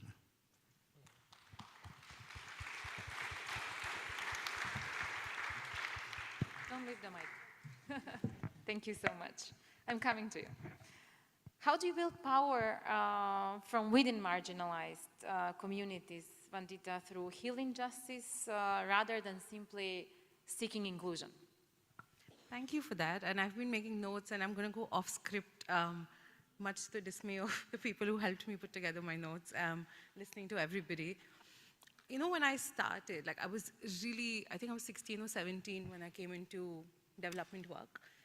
And I started with this underlying belief, and then I read a paper which said services are bad for people, because services move you from a citizen to a consumer. In India, the midday meal in schools is delivered by an NGO. Essential critical health services, you rely on an NGO. And increasingly, you don't rely on the government anymore. And I think a lot of this is what started why I was here and what I was doing. And when I started, I made so many mistakes. So instead of telling you what should happen, what I'm going to tell you is the mistakes I made. And hopefully we can learn from them and not repeat them as much. I started with this idea that let's bring young people together, let's organize and get change to move, right? And young people like me with different marginalized identities, often from low-income groups, which means they were struggling for survival, often survivors of sexual and gender-based violence. And after 6-8 months, I'm like, why aren't they doing what they're supposed to do? They said they care about this, but they're not doing it. Did they lie to us? Is it something for their CV? Do they not actually want to do something? And this line of thinking was such a big mistake, because after that, I spent, I think, a year talking to about 1,000 people, 1,000 young people across India, and in Indian terms, it's not that big a number. So I spoke to 1,000 people across India, and I realized that a lot of how we approach change, organizing, action is so rooted in Western ideas that it's just not importable. It's not importable, and I'll tell you what I learned. I learned that there were young people coming in to organize, often losing a day's wage. We had sex workers who came in to organize with us. We had domestic workers who came in to organize with us. We had young people in call center jobs. But we were not able to compensate the lost wages, right? That's one. Second, there were survivors who were working with other survivors and being re-traumatized every day. And we had absolutely no mental health or access to justice infrastructure. So I think one of my biggest learnings of how do you build power in marginalized communities is to build first the foundational structure that allows people to come out of survival mode. And it allows them to do things without burning themselves out, without reaching a point of exhaustion and collapse. So I think that was one of my biggest learnings from my failures. And second, over time, I got really caught up in the idea of participatory work, right? Let's do a participatory approach. Let's make sure we have people's voices, we're listening. And it took me a while, and it took me some check-ins even from my team to say, who are we to listen? why are we the ones always listening? Why aren't we in the trenches? And it really shifted the approach I took to work from participatory to co-design. It is a matter of luck and chance that we're an institution, we're registered, we have some resources. It is merely that, and often a result of power and privilege. How do we shift that to shift how social change is designed and created with the belief that social change can be engineered? So I think moving from, of course, listening with intent, listening to what is unsaid, or where there may be shame associated with saying it, building a foundational infrastructure so that people can do this, and people can do this long term. I think I forget many times how many people in movements don't come from money, don't come from access, don't come from resources.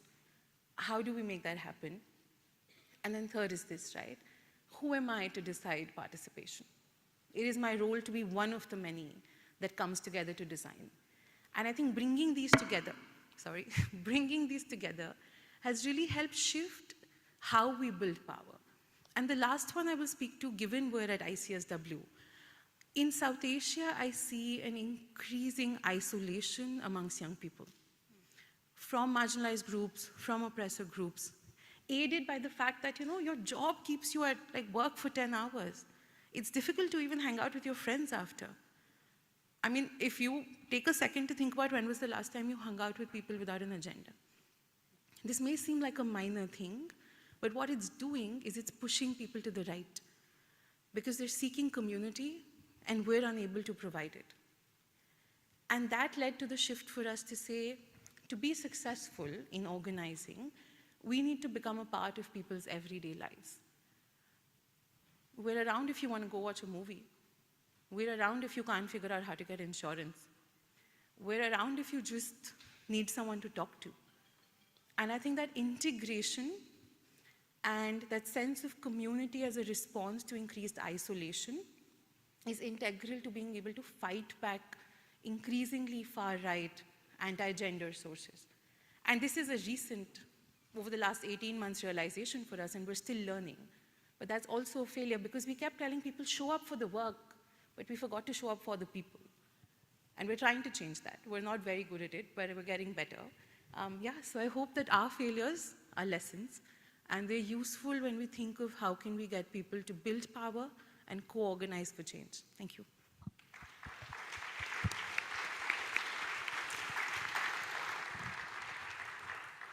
Thank you so much. Just to know that you extended with your 3 minutes and you are going to cut short the next round. So, to Kevin, are you working to reform existing structures or to build alternative power? And what does that mean in practice? Okay. What that means in a post-colonial Namibia, and I believe a lot of post-colonial democracies, especially in Africa, there's normally the questioning around, do we reform systems or do we build alternatives? And in Namibia, we've started looking at using both, right? Because reforming systems is key because they hold access to resources, representation, and policy. But we must also bear in mind that a lot of the policies were not made to be beneficial to everybody. They were made to exclude certain groups in society. Political and social frameworks mirror colonial hierarchies, and that has been the case in a lot of post-colonial countries. And they continue to exclude queer people, young people, women, those living with disabilities, etc., you name it. So the approach is normally twofold. In Namibia, in formal politics, we push for reform. This means working with state institutions to make sure that policies are inclusive, redistribution of resources are equitable, and there's access to opportunities and justice. And then the other approach would be then working with community organizations, social movements, grassroots movements. And this is important because they are independent of the state institutions and party politics. And this is where social transformation begins, because they are grounded in lived experiences and not political convenience. Civil society organizations are creating tangible work at the community level, whether it's in education, whether it's around visibility, whether it's around social justice advocacy. And this gives power back to the people, which is very important. Because when we speak of politics, people are usually not spoken to and spoken with, they are spoken for, which a lot of times does not represent them. So in practice, reform is about changing how the system works, and alternatives is about changing who the system works for. And this is when real change happens, when these two efforts come together and they meet. When social movements are on the ground, push institutions to open their doors, and then they also allow for new leadership and new imagination. Thank you.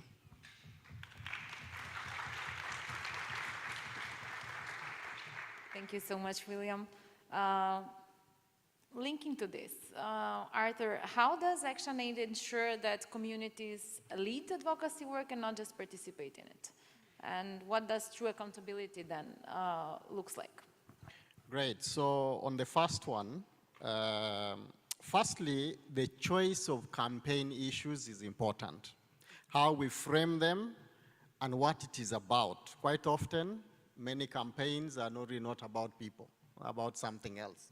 It's about marketing, it's about fundraising, it's about all kinds of things. So that's the first one, the choice of campaign issues and how we frame them. So on climate, for instance, it's not so much about the environment, it's about the injustice that those who are least responsible for the crisis are most affected. So that's how to frame a campaign agenda that relates to people. Secondly, you must privilege and seed space for movements and activists.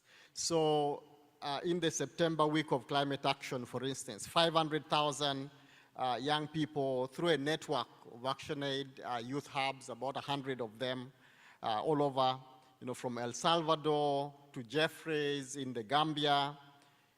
They must lead this action, and we amplify, like Ashley said. They lead and we amplify. I think this is very, very important. And thirdly, we must center success on what matters most for those communities, and not success defined by an NGO. Success must be seen in the success of those who are most affected.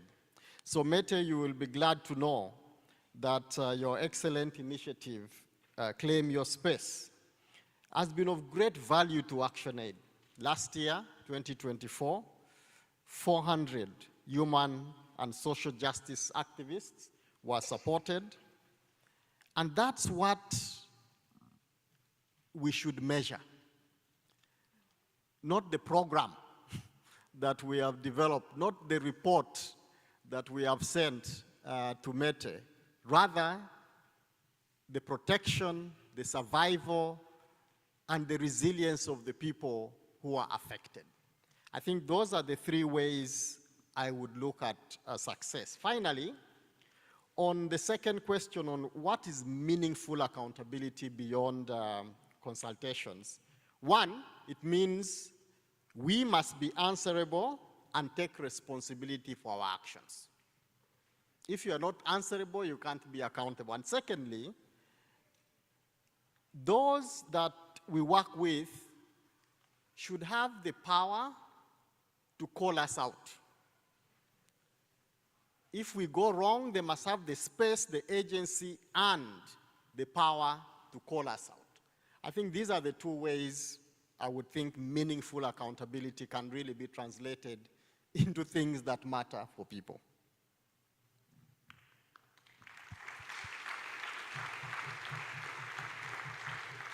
Thank you so much for this round. I think what I'm getting is that the complexity, but most of all, the power isn't given, it's built.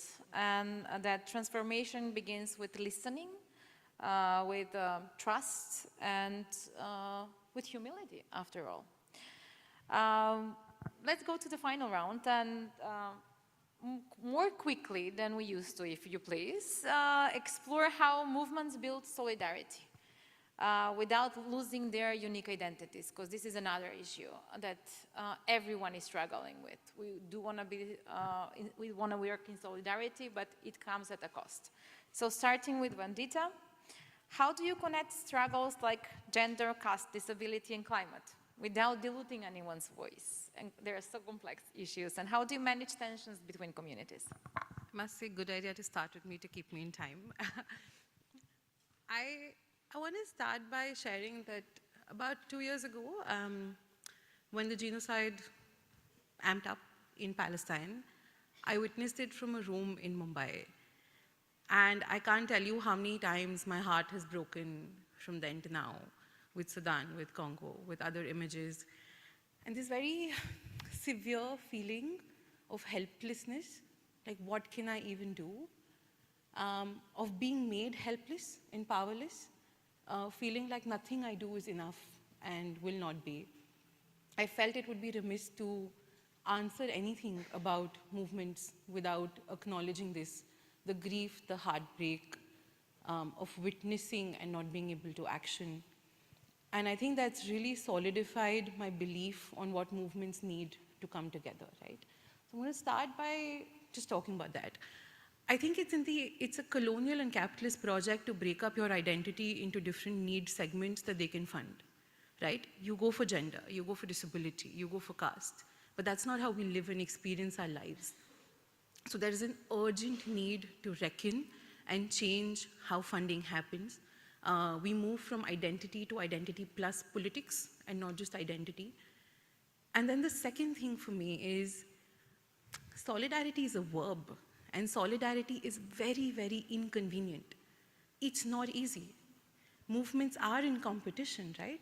I need funding, you need funding. Organizations are in competition. So then what does one do?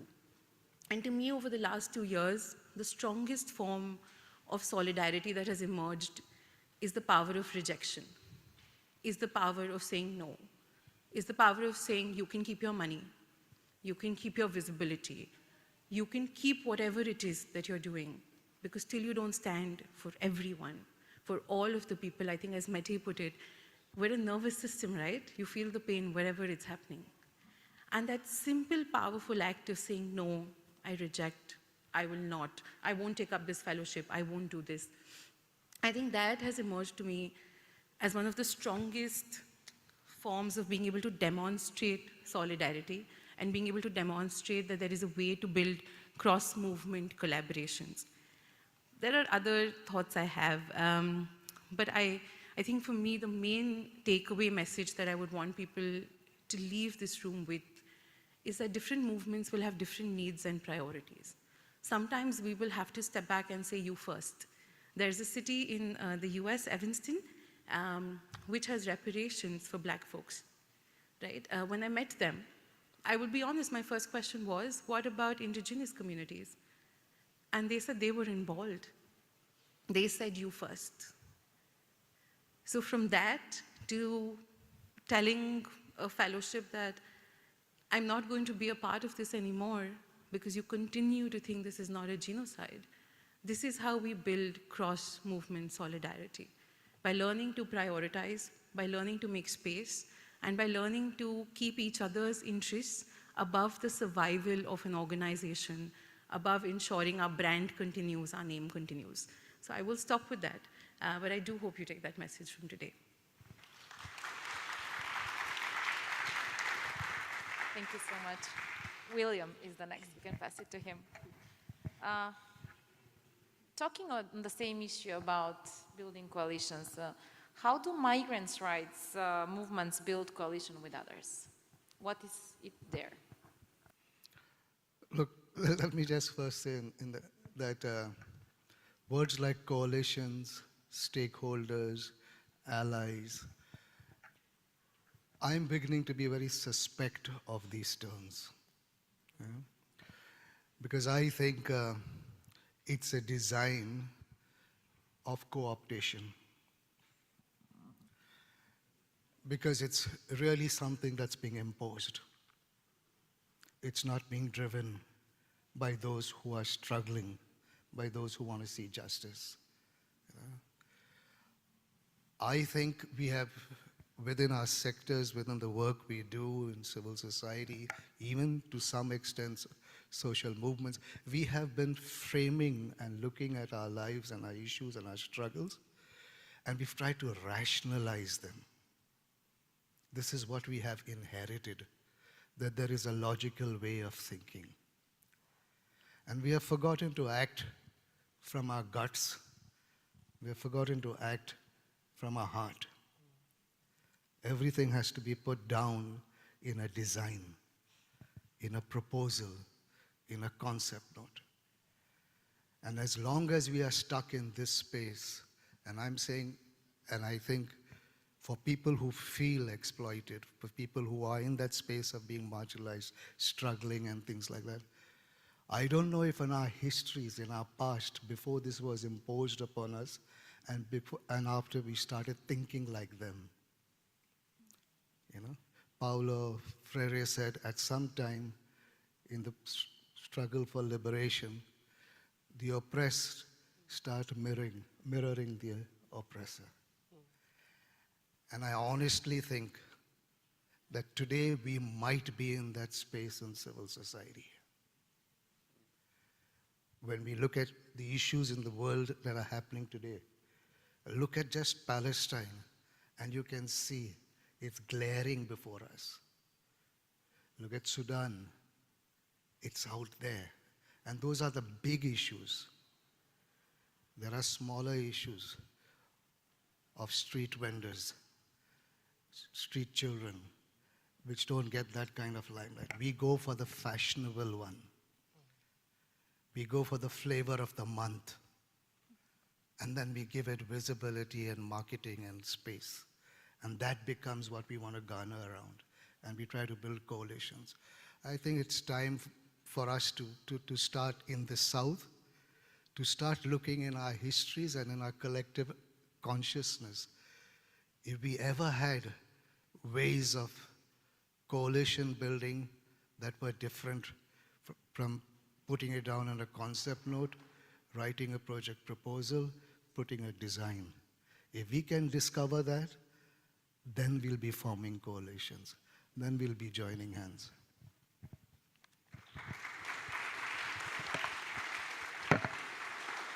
Kevin, thank you for that powerful reflection. Moving to Kevin, about how do queer movements in Namibia actually find common cause with racial, women's rights, and economic justice movements? Okay, thank you. I must acknowledge for the longest time, the queer movements in Namibia have worked in silos, and we have started having a conversation around that.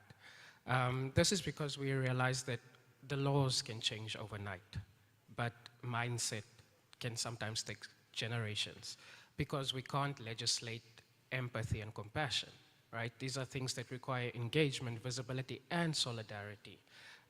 So what we did was we started building solidarity across struggles, which meant that we find what connects us without erasing what makes us different. So in Namibia, we took a coalition approach from a place of shared struggle, whether it's women fighting for bodily autonomy, whether it's workers asking for a pay raise, or whether it's people in informal settlements that are asking for dignified living conditions. These are all connected by inequality and exclusion. So, of course, the same laws that oppress LGBTQ+ people are the same laws that have others silenced, poor or marginalized. And this is where solidarity begins, because we need to recognize that our liberation is tied together. So when we campaign, we don't necessarily start a conversation by talking about sexuality. We talk about justice, access, and then, of course, dignity. This then makes people realize that queer rights are human rights. And at the same time, we also don't dilute the conversation around queer struggles, because visibility does matter, right? So and this is important because we can't talk about equality without mentioning those who are excluded. So in practice, we build our coalitions through shared projects, not just through shared slogans, because this happens a lot.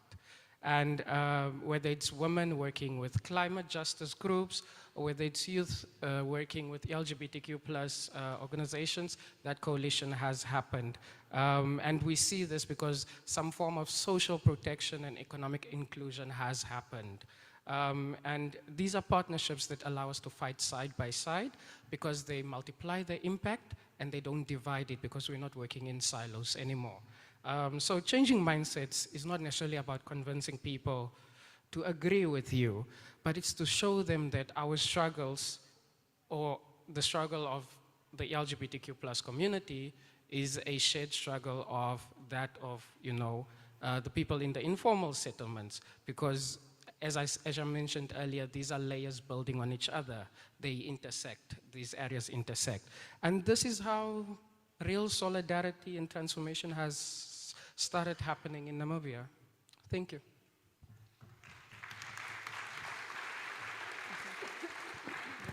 Thank you so much. Almost a similar question to Arthur, but what have been your lessons learned and how not to reproduce hierarchies when working in connecting gender, racial, and economic justice issues? Yeah. So first of all, like Kumi said on the first day, solidarity is, this is what he said, our most renewable resource. I would say that in ActionAid, solidarity is the currency of trade.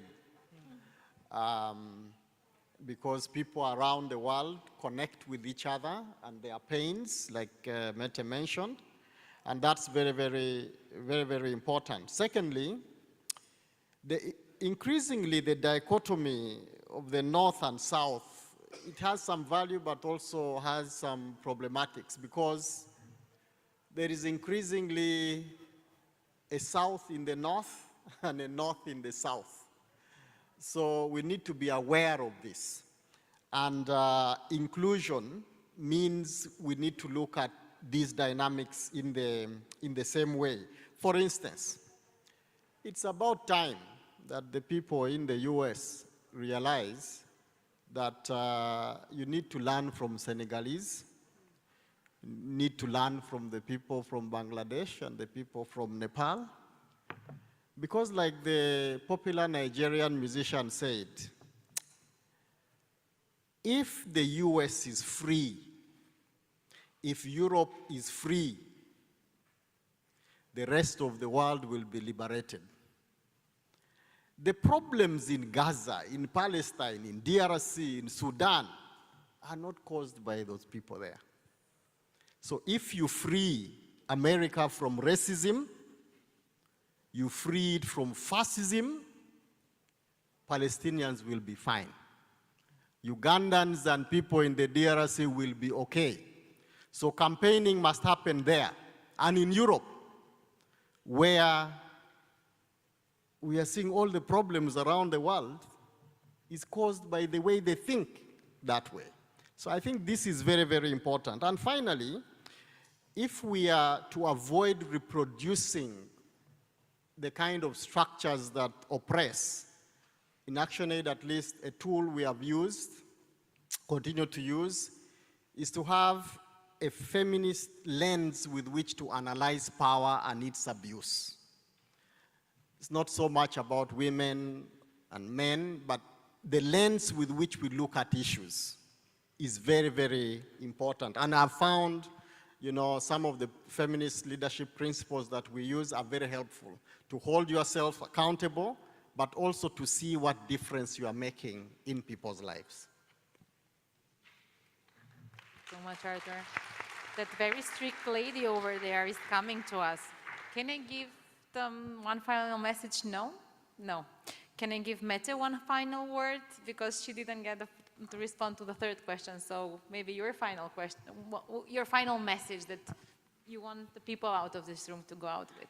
But just very briefly, I think we also have to really build unusual partnerships and unusual suspects that we don't usually work with. And I think my standing point, coming from Denmark, one of the 4 countries that pay 0.7 to ODA, and other countries where the cuts didn't really create any outcry, right? So I've heard people say that we've gone from apathy towards development aid to agony.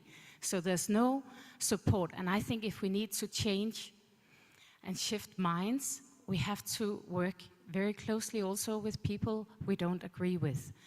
And I want to paraphrase the former chair of Civicus, Dylan Matthews, who at a conference in Copenhagen said, imagine what we could achieve if we truly worked with no logos, no halos, no silos, and no egos. Then I think we could really get far.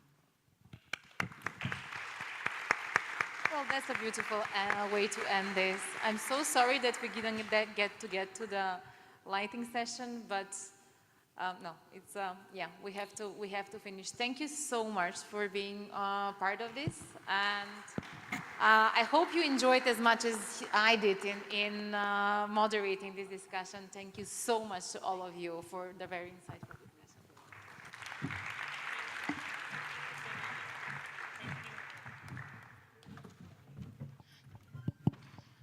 Thank you, everybody. I am so sorry we are running really behind.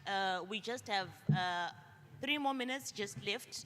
As today's part of Stand as My Witness campaign, we are spotlighting the case of Hong Kong democracy activist Shao Hang-tung.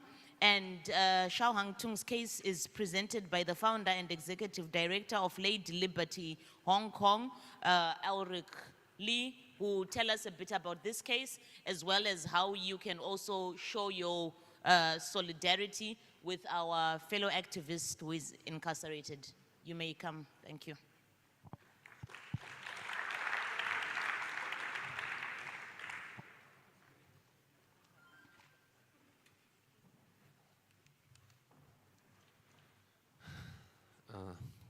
Good afternoon, ladies and gentlemen. My name is Ulrich Lee, a Hong Kong advocate, the Executive Director of Lady Liberty Hong Kong.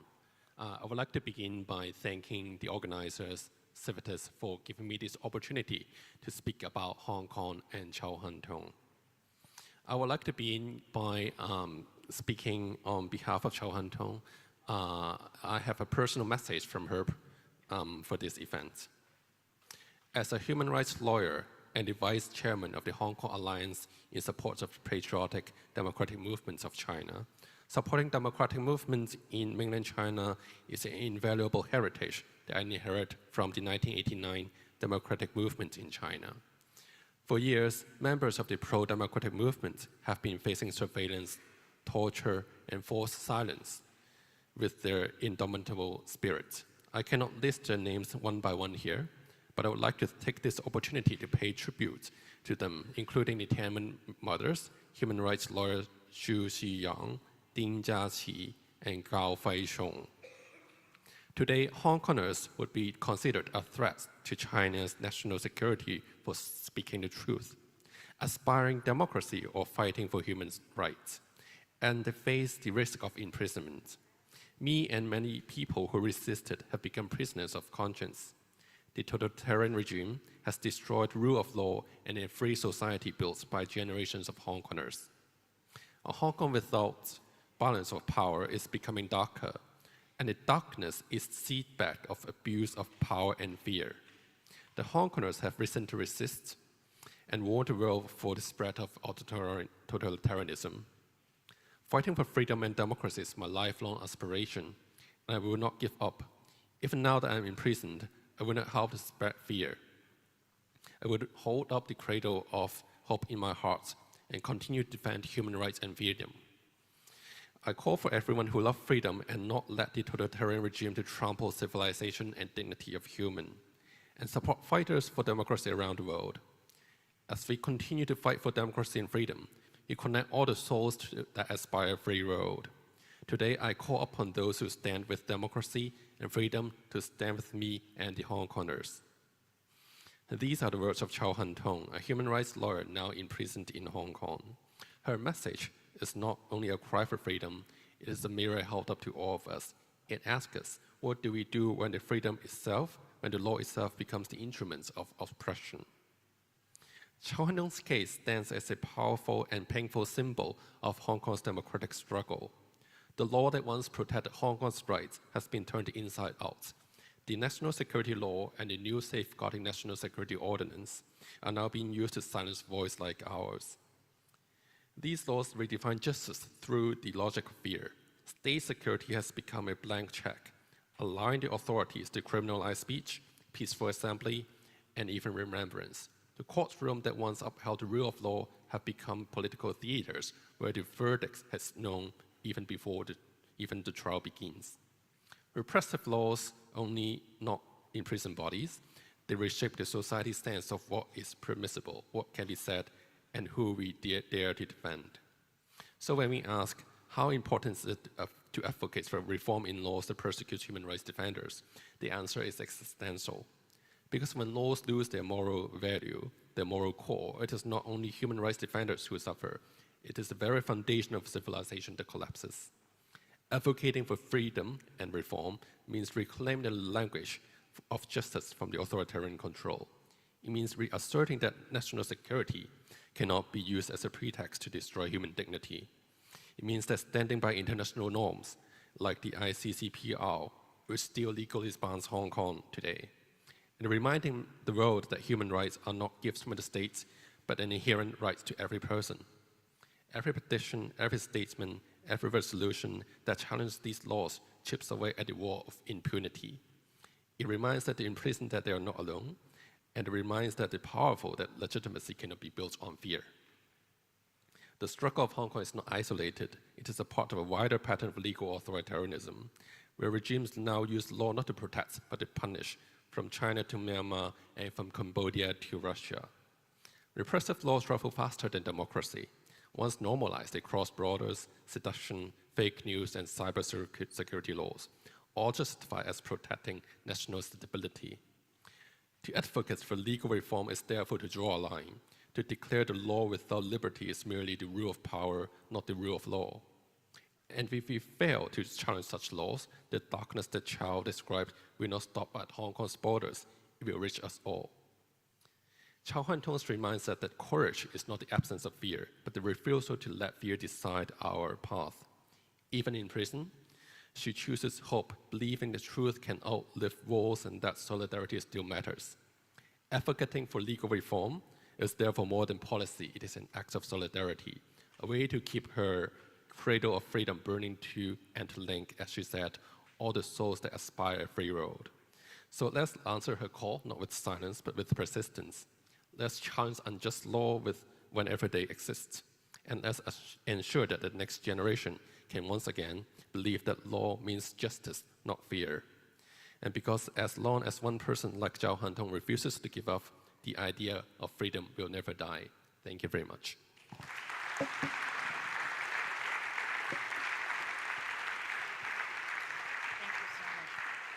Thank you so much, Ulrich. We really appreciate the message you have delivered from Chow Han Tung.